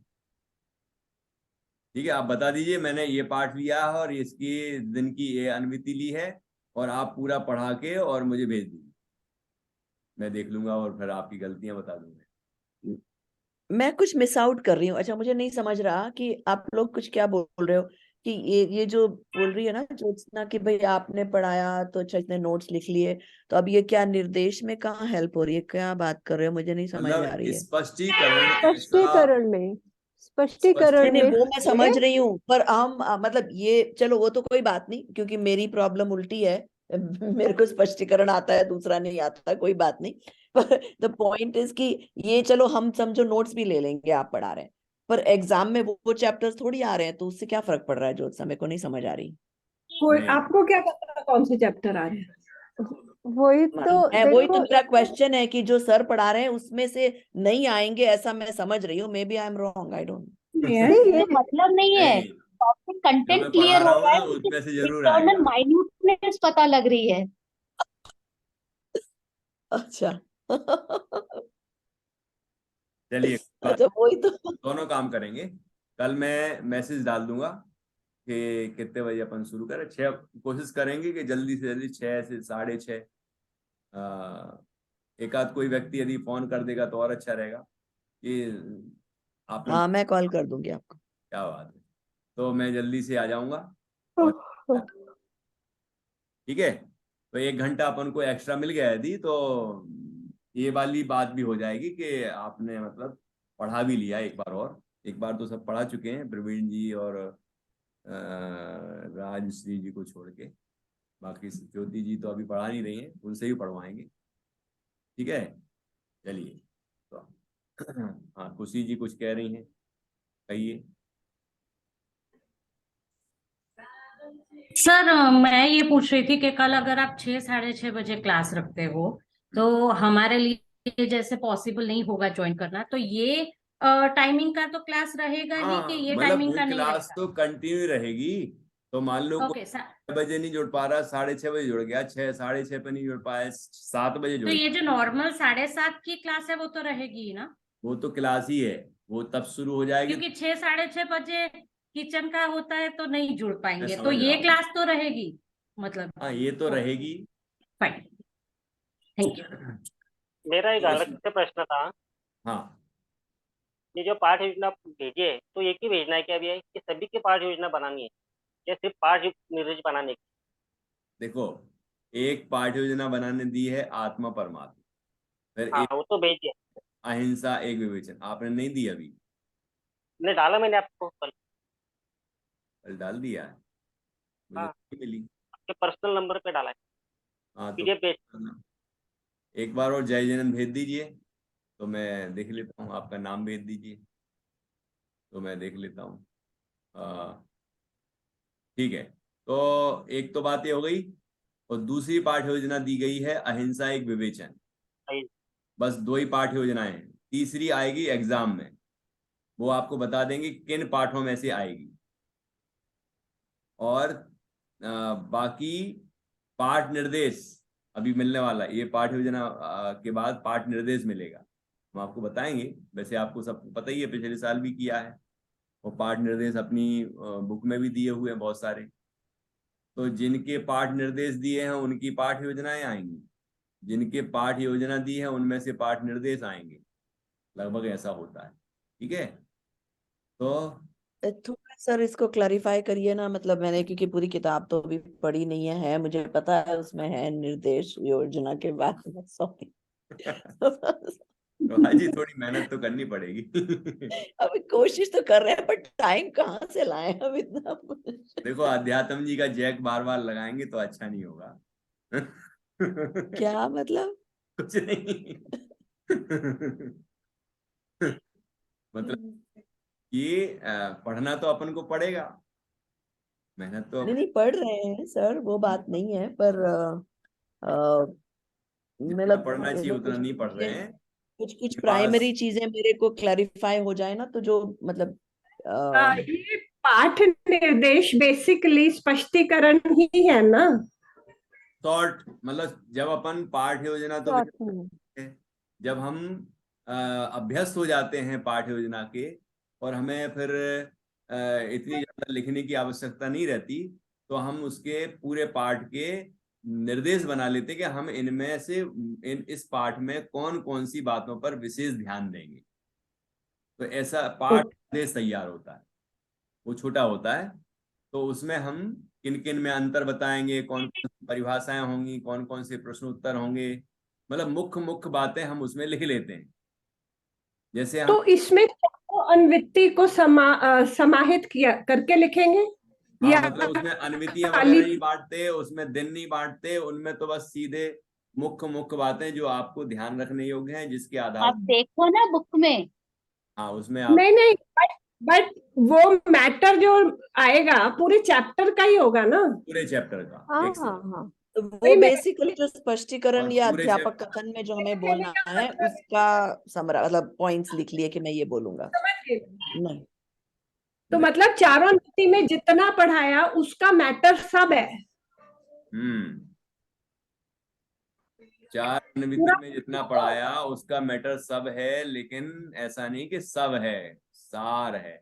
मतलब ये अभी बताएंगे, देखो जैसे 4 अनुयोग है ये पाठ अगला, तो इसमें इस या अभी जो हमने किया ना 7 तत्व संबंधी भूल, तो मैंने क्या किया है कि जो मुख्य मुख्य बिंदु थे उन पर विशेष ध्यान आकर्षित किया जाएगा, या उनको विशेष रूप से स्पष्ट किया जाएगा। तो मुख्य मुख्य मुख्य मुख्य बिंदु हमने लिख दी। समझ गई। जिस पाठ में परिभाषाएं होती हैं, जैसे इस तो परिभाषाएं नहीं है, लेकिन देव शास्त्र गुरु वाले पाठ में परिभाषाएं थी, तो हमने देव की परिभाषा लिख ली, शास्त्र की परिभाषा लिख ली, गुरु की परिभाषा लिख ली, उनके पॉइंट्स बना दिए कि इसमें देव की परिभाषा में कितने गुण हैं, 3 को इस पर भीतरागी सर्वज्ञोपदेश है ना। तो ऐसे सभी के पॉइंट बना लिए हमने। कोई नक्शा होता है यदि चार्ट, तो चार्ट भी उसमें बनाया जाता है ना। तो और किन किन में हमें अंतर बताना है, जैसे कि 7 तत्व संबंधी भूल में अभी हमने बताया ना आपको, आश्रव संबंधी भूल और बंध तत्व संबंधी भूल में क्या अंतर है, संवर और निद्रा संबंधी भूल में क्या अंतर है, जीव और अजीव संबंधी भूल में क्या अंतर है, तो ये अंतर भी लिख लेते हैं हम उसमें। ठीक है सर सारे ही पाठों के तो दे रखे निर्देश पीछे किताब में, उनको एक ऑब्जर्व करेंगे तो क्लियर हो जाएगा। हो जाएगा। ठीक है, ऐसे जो बातें देखो, पाठ योजना हम इतनी बड़ी नहीं बना पा रहे हर पाठ की, तो हम पाठ निर्देश तैयार कर लेते हैं और अपने आप को ही निर्देशित करते हैं कि भैया इन बातों का ध्यान रखना, ये पाठ पढ़ाना है, ऐसा इस उद्देश्य ये होता है। ठीक है, अभी मैंने आपको डाला है जय जिनेंद्र। जी जी देखिए।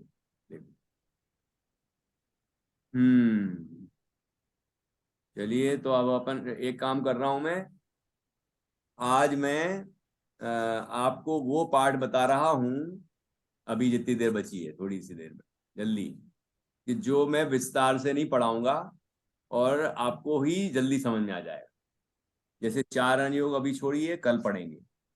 3 लोक पे आइए, तो 3 लोक में पेज नंबर 21, 20, 21 उमा स्वामी आचार्य का परिचय है, पहले भी आ चुका, 7 तत्व संबंधी भूल नहीं 7 तत्व वाले पाठ में।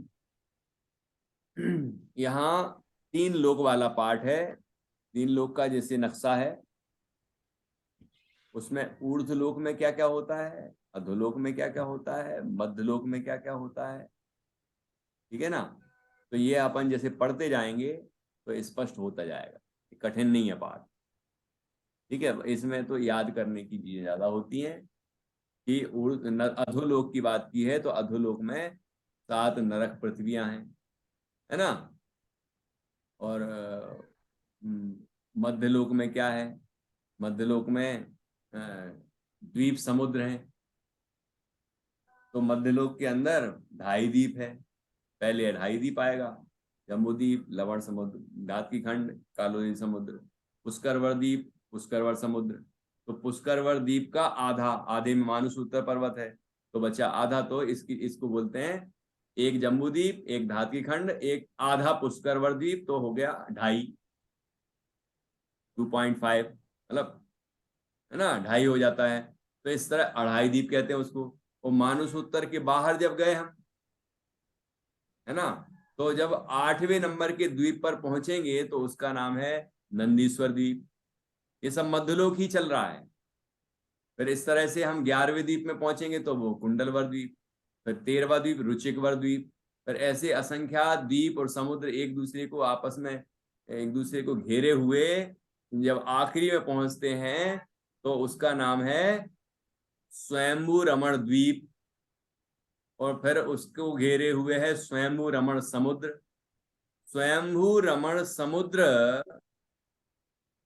की जितना विस्तार है ना, वो पूरे द्वीप समुद्रों का दोगुना है। मतलब मध्यलोक, आधा मध्यलोक उधर हो गया, वो समुद्र इतना इतना ये जम्बू द्वीप का विस्तार, मतलब एक जम्बू द्वीप नहीं, मध्यलोक का विस्तार इतना हुआ। तो इस तरह से मध्यलोक के बारे में यहाँ लिखा है। अब मध्यलोक में भी जो अपना द्वीप है, ये कौन सा, अपन कौन से द्वीप में रह रहे हैं? जम्बू द्वीप में, जम्बू द्वीप में रह रहे हैं। तो जम्बू द्वीप में क्या क्या है? भरत, हेमवत, हरि, विदेह, रम्यक, हिरण्यवत, ऐरावत, ये 7 क्षेत्र हैं। 7 क्षेत्र कैसे बन गए? क्योंकि इस जम्बू द्वीप में 6 पर्वत हैं बड़े बड़े, इम्मन, महाइम्मन, निषद, नील, रुक्मी, सुकर्णी, है ना। तो इस तरह से इसमें बताया गया है। और विदेह क्षेत्र है जम्बू द्वीप का, तो वहां एक सुदर्शन मेरु है। फिर जो दूसरा धातकी खंड द्वीप है, वहां दो विदेह क्षेत्र हैं, तो दो वहां पर पर्वत हैं, विजय, अचल। और फिर अगला जो पुष्करार्ध है, वहां पर फिर 2 मेरु हैं, मेरु पर्वत। तो वहां तो सुदर्शन, अचल, विजय, अचल, मंदर, विंध्यनमाली। तो इस तरह से 5 मेरु होते हैं मध्यलोक। अब ऊर्ध्वलोक में जाएंगे तो जहां से ये स्वयंभू, जहां से सुदर्शन मेरु का जो शिखर है चूलिका, वहां से आड़े वाल के अंतर से फिर स्वर्ग का प्रारंभ होता है, मतलब पहला विमान।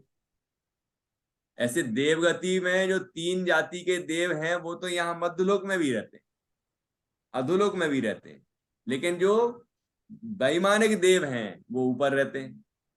विमान होते हैं 16 स्वर्ग, 9 ग्रेवैक, 9 अन्वेष, 5 अनुत्तर, ठीक है ना। और फिर उस अनुत्तर से 12 योजन ऊपर सिद्धशिला। फिर उसके आगे जो सिद्ध मतलब 3 बात वलय हैं, और उसके ऊपर का बात वलय क्या है? तनु बात वलय, गणोदरी बात वलय, घन बात वलय, तनु बात वलय। तो तनु बात वलय, ये जो बात वलय देखते हैं ना अपन, जैसे नक्शा में 3 लेयर बने रहते हैं चारों तरफ, जो 3 लोग के सब तरफ में ऐसे 3 ऐसे ऐसे बने रहते हैं। तो वो क्या है जो बाउंड्री बनी रहती सब तरफ से? देखा होगा ना, अहिंसा परमो धर्मा, उसमें भी बना रहता है 3 लोग का नक्शा। तो वो जो आखिरी में ऐसे लेयर्स बने रहते, ये क्या है? 3 बात वलय। तो ऊपर भी है, नीचे भी है, चारों तरफ है बात वलय। तो अब ऊपर का जो बात वलय है, तनु बात वलय, वहां पर सिद्ध भगवान रहते। सिद्ध शिला के ऊपर लोक के अग्रभाग में सिद्ध भगवान रहते हैं। ये पूरे 3 लोक की रचना कैसी है, उसका सामान्य परिचय इस पाठ में दिया गया। और इससे हमें पता चलता है इतना विशाल जो 3 लोक है, उसमें अनादिकाल से हम भ्रमण कर रहे हैं, लेकिन आज तक हमने अपने को नहीं जाना, इसलिए हम सिद्ध नहीं बन पाए। तो अब हमें अपने को जानना है, जिससे हम भी सिद्ध अवस्था की प्राप्ति करें। जो क्षेत्र की भावना रखते हैं कि वहां जाना है मुझे, कहाँ जाना है ज्योत्सना जी? वहां जाना है मुझे, तो वहां तो निगोदिया जी भी चले जाते हैं।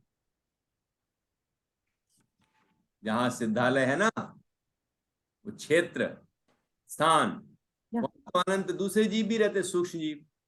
तो वहां जाने से थोड़ी सुख मिलता है, सिद्ध अवस्था होने पर सुख मिलता है। और सिद्ध अवस्था तब मिलती है जब हम अपने को सिद्ध स्वरूप अनुभव करते हैं। तो देह से भिन्न जब हम अपने सिद्ध स्वरूप, मुक्त स्वरूप का अनुभव करेंगे, तो हमारे अंदर सिद्धत्व प्रकट होगा, जो है स्वभाव प्रकट होगा। और हम वहां सिद्धालय में जाके विराजमान होंगे और वहां अपने में लीन रह के अनंत सुख हो गए, अनंत काल। ठीक है ना, ऐसी सुंदर चर्चा इसमें की है। ये तत्वार्थ सूत्र और उसकी ही टीकाएं, तत्वार्थ वार्तिक, श्लोक, त्रिलोक सार वगैरह में इसका विस्तार से वर्णन है, तो वहां से हम और विस्तार से समझ सकते हैं। इस तरह से ये यहाँ बताया गया है, साथ में पुण्य पाप का फल भी बताया है, नरक क्यों जाते हैं। ये अपन ने गतियों वाला पाठ पढ़ा है ना बालबोध में, तो वहाँ पुण्य बंध के फल में स्वर्ग आदि में जाता है, पाप बंध के फल में नरक में जाता है। इस तरह से किस गति में जाता है। तिरंच गति और मनुष्य गति यही मध्यलोक में रहती है। मनुष्य केवल 2.5 दीप के अंदर ही होते हैं, उसको मनुष्य लोक भी कहते हैं, त्रियक लोक भी कहते हैं। ऐसी सभी चीजें इसमें बताई गई। आप एक बार पढ़ेंगे तो सब, अभी जो मैंने जितना बताया है वो सब स्पष्ट हो जाएगा। ज्योत्सना जी बोलिए। जो आपने ये सब बताया है ये हमें कंठस्थ याद होना चाहिए क्या? क्योंकि एग्जाम में अगर प्रश्न आएंगे तो हमको फिर तो ऐसा याद तो नहीं है। तो देखिए, क्योंकि इमेजिन भी नहीं कर पा रहे हैं एग्जैक्टली जो आपने बताया, बहुत ही रफली आइडिया है, लेकिन जितना आपने बताया उसमें भी मैं लॉस्ट हो गई। देखिए मैं बताता हूँ। अपना जो पहला पेपर होगा सिद्धांत का, सैद्धांतिक बीतरा विज्ञान 1, 2, 3 का पेपर होगा। ये पेपर भी सैंपल रूप में यहाँ दिए हैं, आपको दिखा देता हूँ। आप देखे हैं वो? देखे है ना, ये आपकी जो बुक है प्रशिक्षण निर्देशिका, इसमें का पीछे तरफ में पेपर दिए हैं, सैंपल पेपर। पेज नंबर बताता हूँ। वहीं पाठ निर्देश, पाठ योजना के बाद पाठ निर्देश दिए हैं और उसके बाद फिर पेपर दिए। 264 हाँ 260, 258 पहले ही है। हाँ 258 पर 258 258 पर से पेपर प्रारंभ हुआ है। यहाँ प्रथम प्रश्न पत्र में सैद्धांतिक लिखा है, तो इसमें बीतरा विज्ञान पाठमाला भाग 1, 2 और 3 के आधार से प्रश्न आते हैं। तो इसमें पहले तो प्रश्न आते हैं न्यू टाइप, मतलब tick the correct answer type के, और फिर उसके बाद दूसरा भाग रहता है इसका जो रिटर्न का रहता है, लिखित। तो उसमें अर्थ भी पूछ सकते हैं, प्रश्नोत्तर भी पूछ सकते हैं, और अंतर वगैरह भी पूछ सकते हैं। ठीक है ना, ऐसे प्रश्न हैं। तो आप यहाँ देख लेंगे, एक बार आइडिया आ जाएगा आपको। उसके बाद तो इसमें कोई प्रश्न आ सकता है कि 3 लोक के अंदर से कोई प्रश्न पूछ लिया जाए, कि अधोलोक में क्या है, कि ऊर्ध्वलोक में क्या है, कि जो भी इसमें दिया है एक प्रश्न आ सकता है। आएगा ही ऐसा नहीं, लेकिन भाई सिद्धांतिक सर वैसे वहां पे जो एक्सप्लेन करते हैं ना, वो बहुत अच्छा एक्सप्लेन कर देते हैं। उनको सुन लेने पर हम कोई भी आंसर फिर लिख सकते हैं। हाँ बिल्कुल, लेकिन इसमें ये कब है याद थ्योरी करने का वाला? भी है, याद करने का भी है। ये करणानियों का विषय है, 3 लोक का चैप्टर है, तो इसमें ये चीजें याद भी करनी पड़ती हैं कि भाई कौन कौन से द्वीप हैं, तो कौन कौन से समुद्र हैं, है ना, कौन ऊर्ध्वलोक में कौन कौन से विमान हैं, कि नीचे कौन कौन से हैं, नरक पृथ्वियां हैं, वो नाम भी तो हैं इसमें। वो नाम याद करने के लिए अभ्यास करना पड़ेगा। ठीक है, बाकी चिंता ना करें, जितनी कोशिश कर सकें आप करते रहिए। बाकी चीजें प्रभावित ना हो, कदाचित एक आध नंबर का छूट जाए तो आप चिंता ना करें, लेकिन कोशिश करें यदि आपका बाकी सब हो जाए तो ये भी कर लें। अभी ना कर पाए तो एग्जाम के बाद कर लें, अपने लिए तो कर ही सकते हैं। मृदु जी बोलिए। तो ये है कब ये है, थ्योरी वाला लिखने वाला? ये होगा 5 तारीख को, 4 को प्रैक्टिकल होगा, है ना। और पढ़ाने वाला, क्योंकि मेरे को अपनी छुट्टी अरेंज 5 करनी को नहीं तो पड़ेगी 6 उसके को होगा, हिसाब से। आपको बता देंगे। प्रैक्टिकल कब है? प्रैक्टिकल 4 और 5 को होगा। और फिर 6 को पेपर होगा, और ये दोनों 1 घंटे गैप से एक ही दिन में होते हैं। पहला सैद्धांतिक होता है जैसे 7:30 से 8:30, 1 घंटे में, है ना, और उसके बाद एक घंटे का गैप देंगे, और फिर उसके बाद शिक्षण पद्धति का होगा, ठीक है ना। इस तरह से एक सेम डे हो जाएगा ना फिर? सेम डे मैं 4 को ट्रेवल कर रही हूँ तो 4 5 को दे आप सकती मतलब ये हूँ। तो प्रैक्टिकल वाला है, प्रैक्टिकल हम आगे पीछे अपनी सुविधा से ले सकते हैं। आप जैसे बता देंगे ना, हम पहले ले लीजिए, हमारा इस टाइम में ले लीजिए, लेकिन ये ऐसा नहीं कि कोई कहे कि मुझे 4 बजे हमारा प्रैक्टिकल ले लीजिए, हमारा 8 बजे ले लीजिए, ऐसे नहीं चलेगा।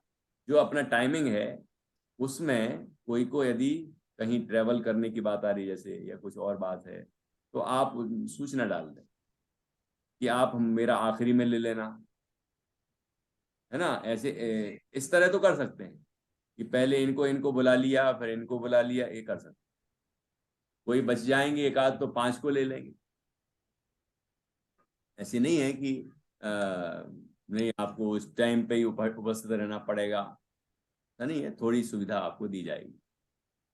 ठीक है, तैयारी करिए बस प्रभा जी, ऐसा सोचने से कुछ नहीं होगा।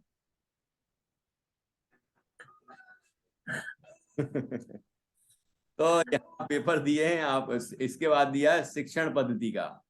तो शिक्षण पद्धति का पेपर भी दिया है, उसमें आपकी पाठ ये प्रशिक्षण निर्देशिका में से आएगा, और जो आपको बताए थे मैंने 16 सोपान, उनमें अंतर, है ना, और इसके बाद पाठ योजना, पाठ निर्देश, ये सब वो शिक्षक को कक्षा में कौन कौन सी 9 बातों का ध्यान रखना चाहिए पढ़ाते समय, आज हमें कैसे अध्यापकों की आवश्यकता है, अध्यापक में कौन से गुण होने चाहिए, और वो शिक्षण कैसी प्रक्रिया है। हर दिन तो रिवाइज कर रहे हैं वहाँ काम वाली क्लास में, तो ये हमें सबको पता होना चाहिए अच्छे से, इस संबंधी ये परीक्षा होगी, ठीक है, और दोनों का मिलके रिजल्ट तो बनता है। ये दोनों में ही ऑब्जेक्टिव टाइप भी है और क्यू है, ये 2 सेपरेट दोनों पेपर्स है ना। दोनों। पहले ऑब्जेक्टिव टाइप है पहला भाग, और उसी में फिर दूसरा भाग में रिटर्न है, ठीक है।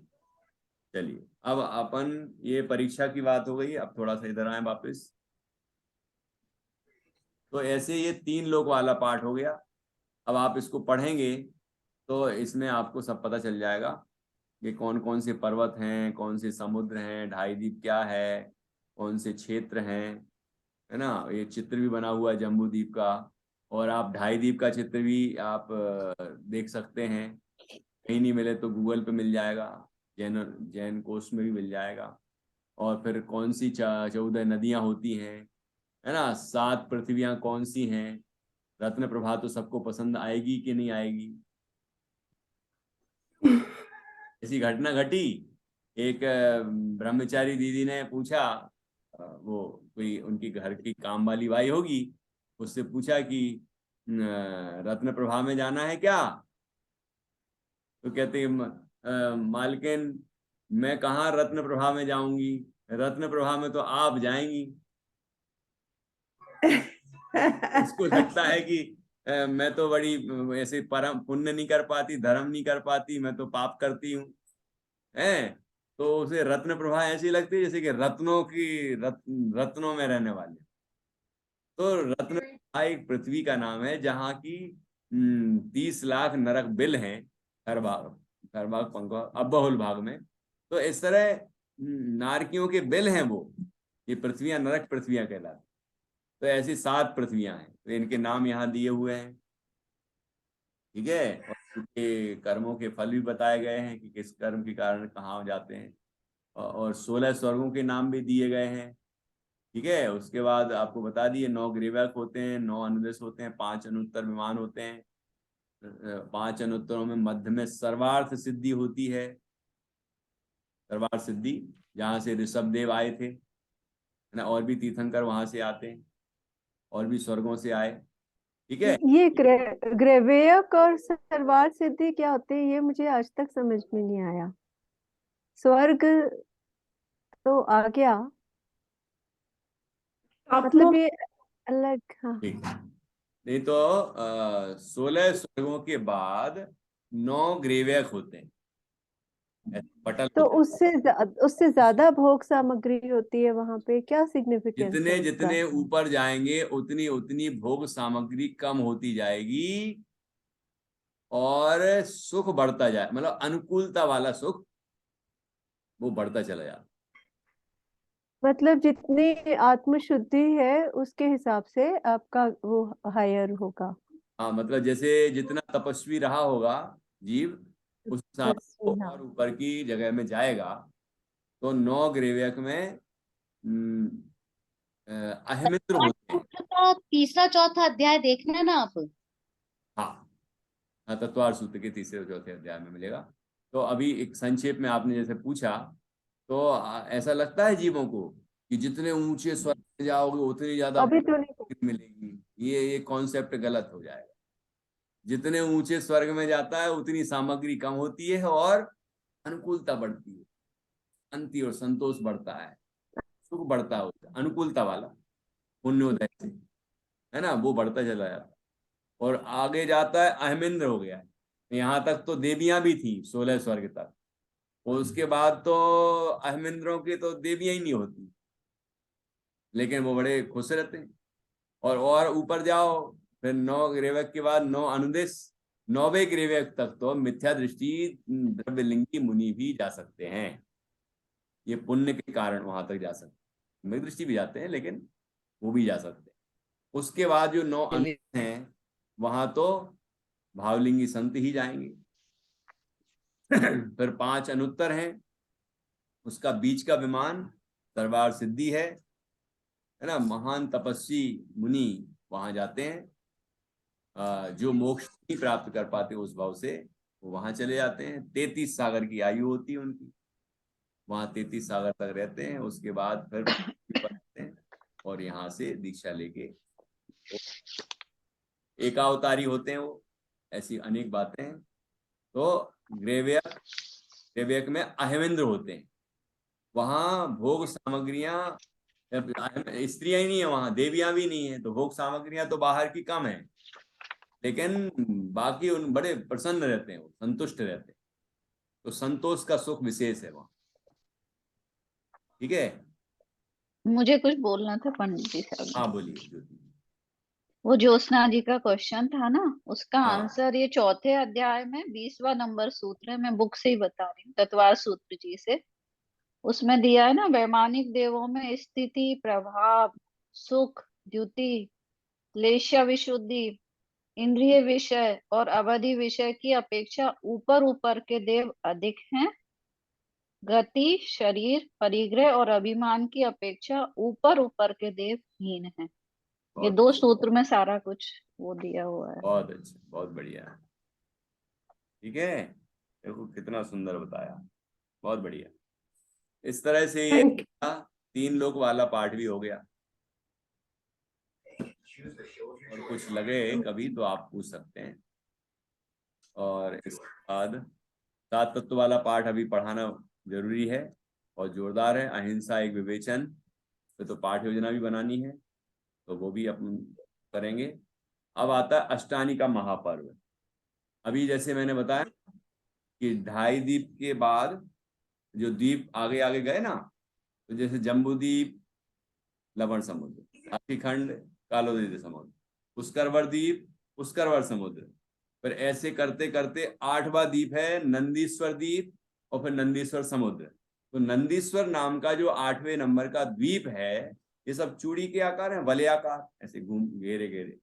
जम्बूद्वीप तो थाली आकार है, उसको बाकी सब चीजें ऐसे घेरे हुए है ना, ऐसे अगले अगला द्वीप चूड़ी के आकार।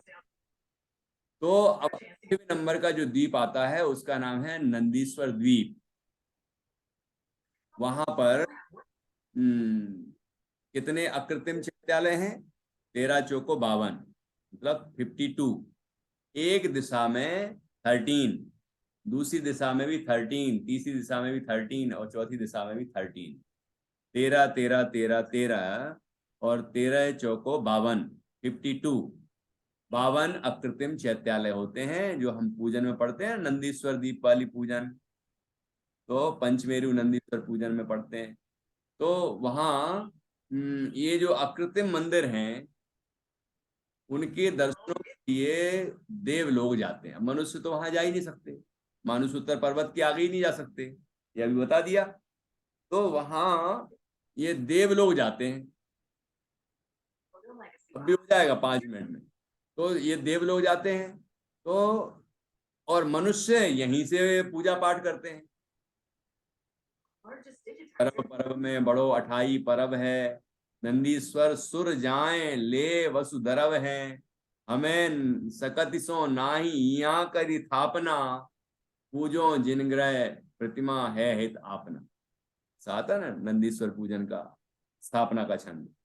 तो उसमें यही बताया है कि सारे पर्वों में ये बहुत बड़ा पर्व है, और दशलक्षण पर्व भी बड़ा है, लेकिन वो तो उसके उसमें एक गैप भी पड़ता है, लेकिन इसमें गैप नहीं होता। ये तो शाश्वत, ये भी वो भी शाश्वत ही कहलाता है, लेकिन ये और शाश्वत हो गया कि वहां का काम तो बराबर ही चलता रहता है ना।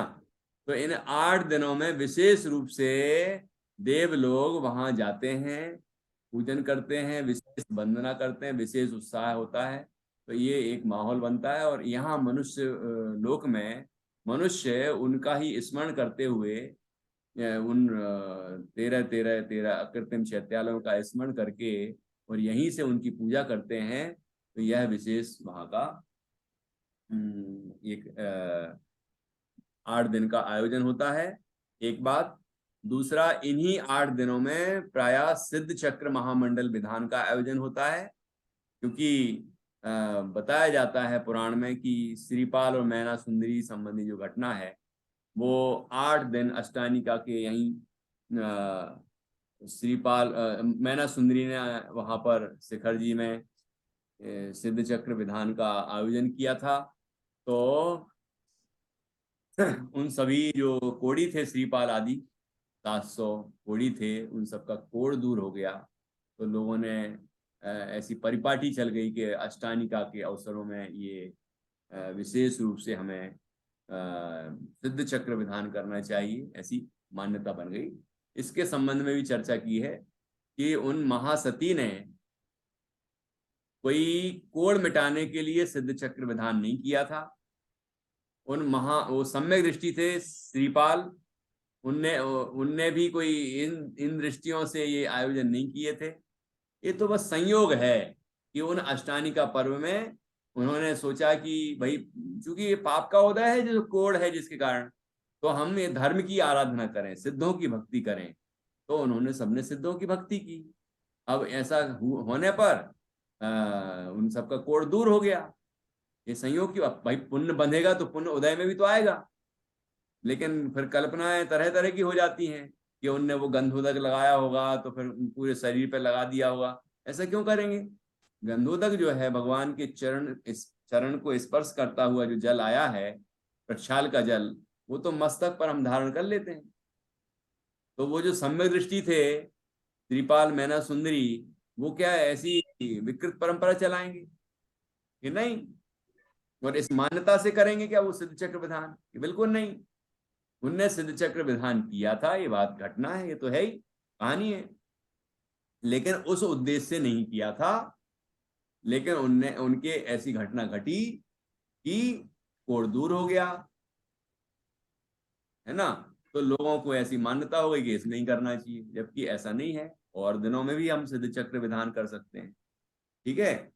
तो इस संबंध में भी काफी चर्चा इसमें की गई है। और सिद्ध चक्र का अर्थ क्या है? सिद्ध चक्र, सिद्धों का समूह, सिद्धों का समूह। तो उन सिद्धों की हम आराधना करते हैं स्वयं सिद्ध बनने के लिए। 8 का जो आंकड़ा है उसको भी हम समझ सकते हैं कि 8 दिनों का पर्व है तो अष्टगुणों को प्राप्त करने के लिए, मतलब सिद्ध अवस्था को प्राप्त करने के लिए। तो इस तरह भी समझा जा सकता है।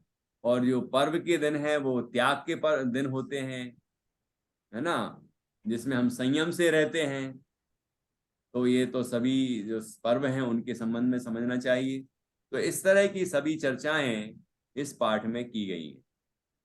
अब आप एक बार पढ़ेंगे तो सब बातें आपको बिल्कुल स्पष्ट हो जाएंगी। यही मुख्य बातें इसमें दी गई हैं। ठीक है। भगवान पार्श्वनाथ वाली कहानी है ये कहानी। तो अभी जो आपने बोला ये पाठ निर्देश में तैयारी में होगा एक तरह से। हाँ, ये पाठ निर्देश में भी आ सकता है। देखो पीछे सारे पाठों का निर्देश क्राइटेरिया है, बता दूं सारे पाठ हैं। आपको एक क्राइटेरिया बता देता हूँ।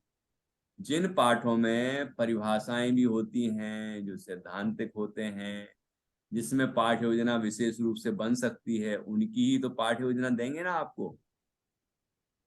जिनमें परिभाषाएं, अब इसमें परिभाषाएं कहाँ हैं? 3 लोग वाले में परिभाषाएं कहाँ हैं? ये इसमें कितने द्वीप होते हैं, इसमें कितने लोग हैं, और उनमें कौन कितने क्षेत्र होते हैं, तो यही प्रश्न बनेंगे। तो वो भी तो हम देखते हैं ना।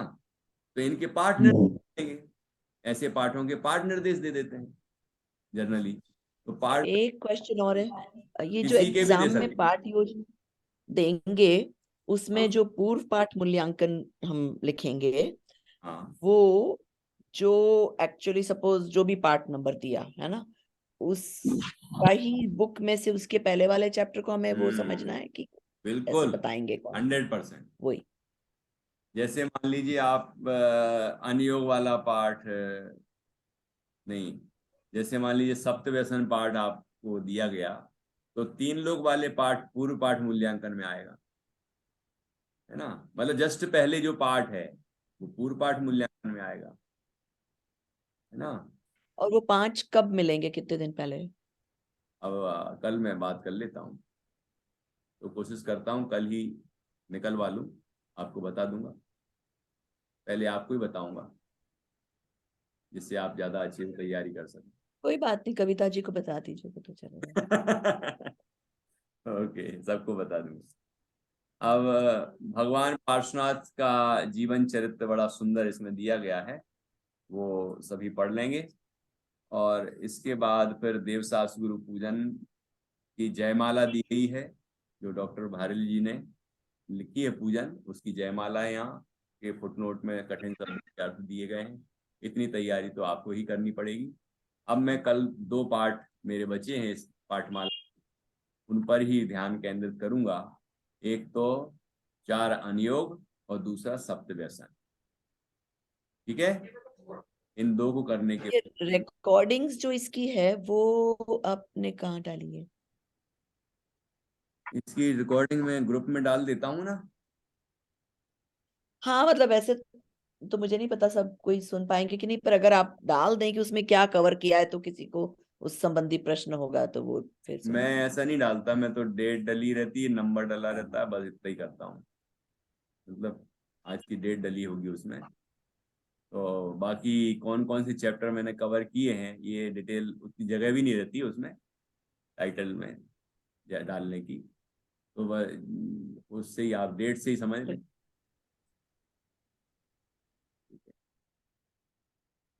बहुत अच्छा, काफी अच्छा। आप लोग पढ़ रहे हैं, सीख रहे हैं, इंटरेस्ट ले रहे हैं।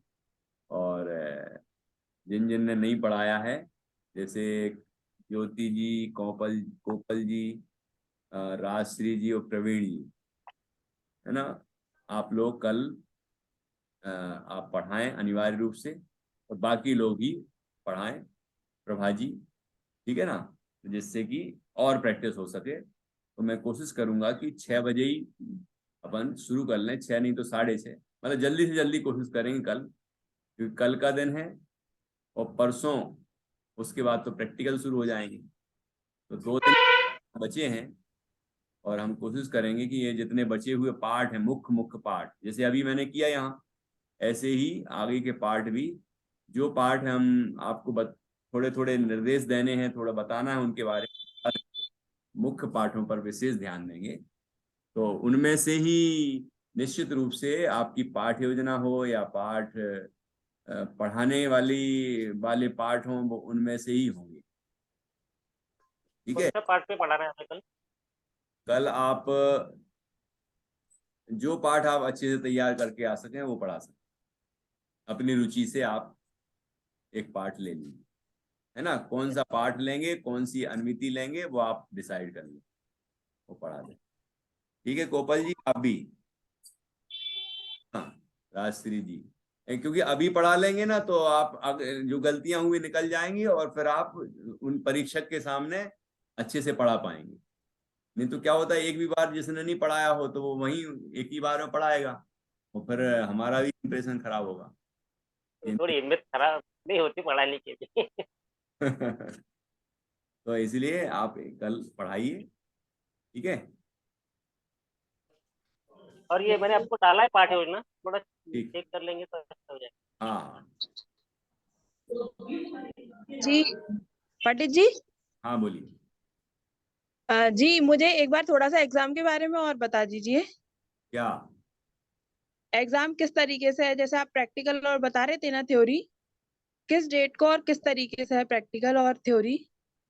अब आपको YouTube पर ये वापस सुनना पड़ेगा, क्योंकि ओके मैंने काफी डिटेल में बता दिया है। और अब ठीक है क्वेश्चन हो तो कल पूछना। जी। यही आपका नंबर है ना, 8777 वाला? नहीं, बिल्कुल नहीं है। 9617560570 वाला आपने लगा 96 क्या है? 96 175 96175 है क्या? हाँ 60570। ठीक है। अशोक शास्त्री, रचना नहीं रचनात्मक कार्य करो, और डॉक्टर साहब का चित्र बना होगा, वो मुझे सम्मान दे रहे हैं, तो वो वाला ही मेरा है। ठीक है, उस पे डाल दीजिए। इस पे डालता हूँ। ओके ठीक है। जय जिनेंद्र। सभी कार्य कर लेंगे क्लास के बाद। आयुष सर आवाज नमोकार मंत्र का जाप करेंगे। जय जिनेंद्र। जय जिनेंद्र।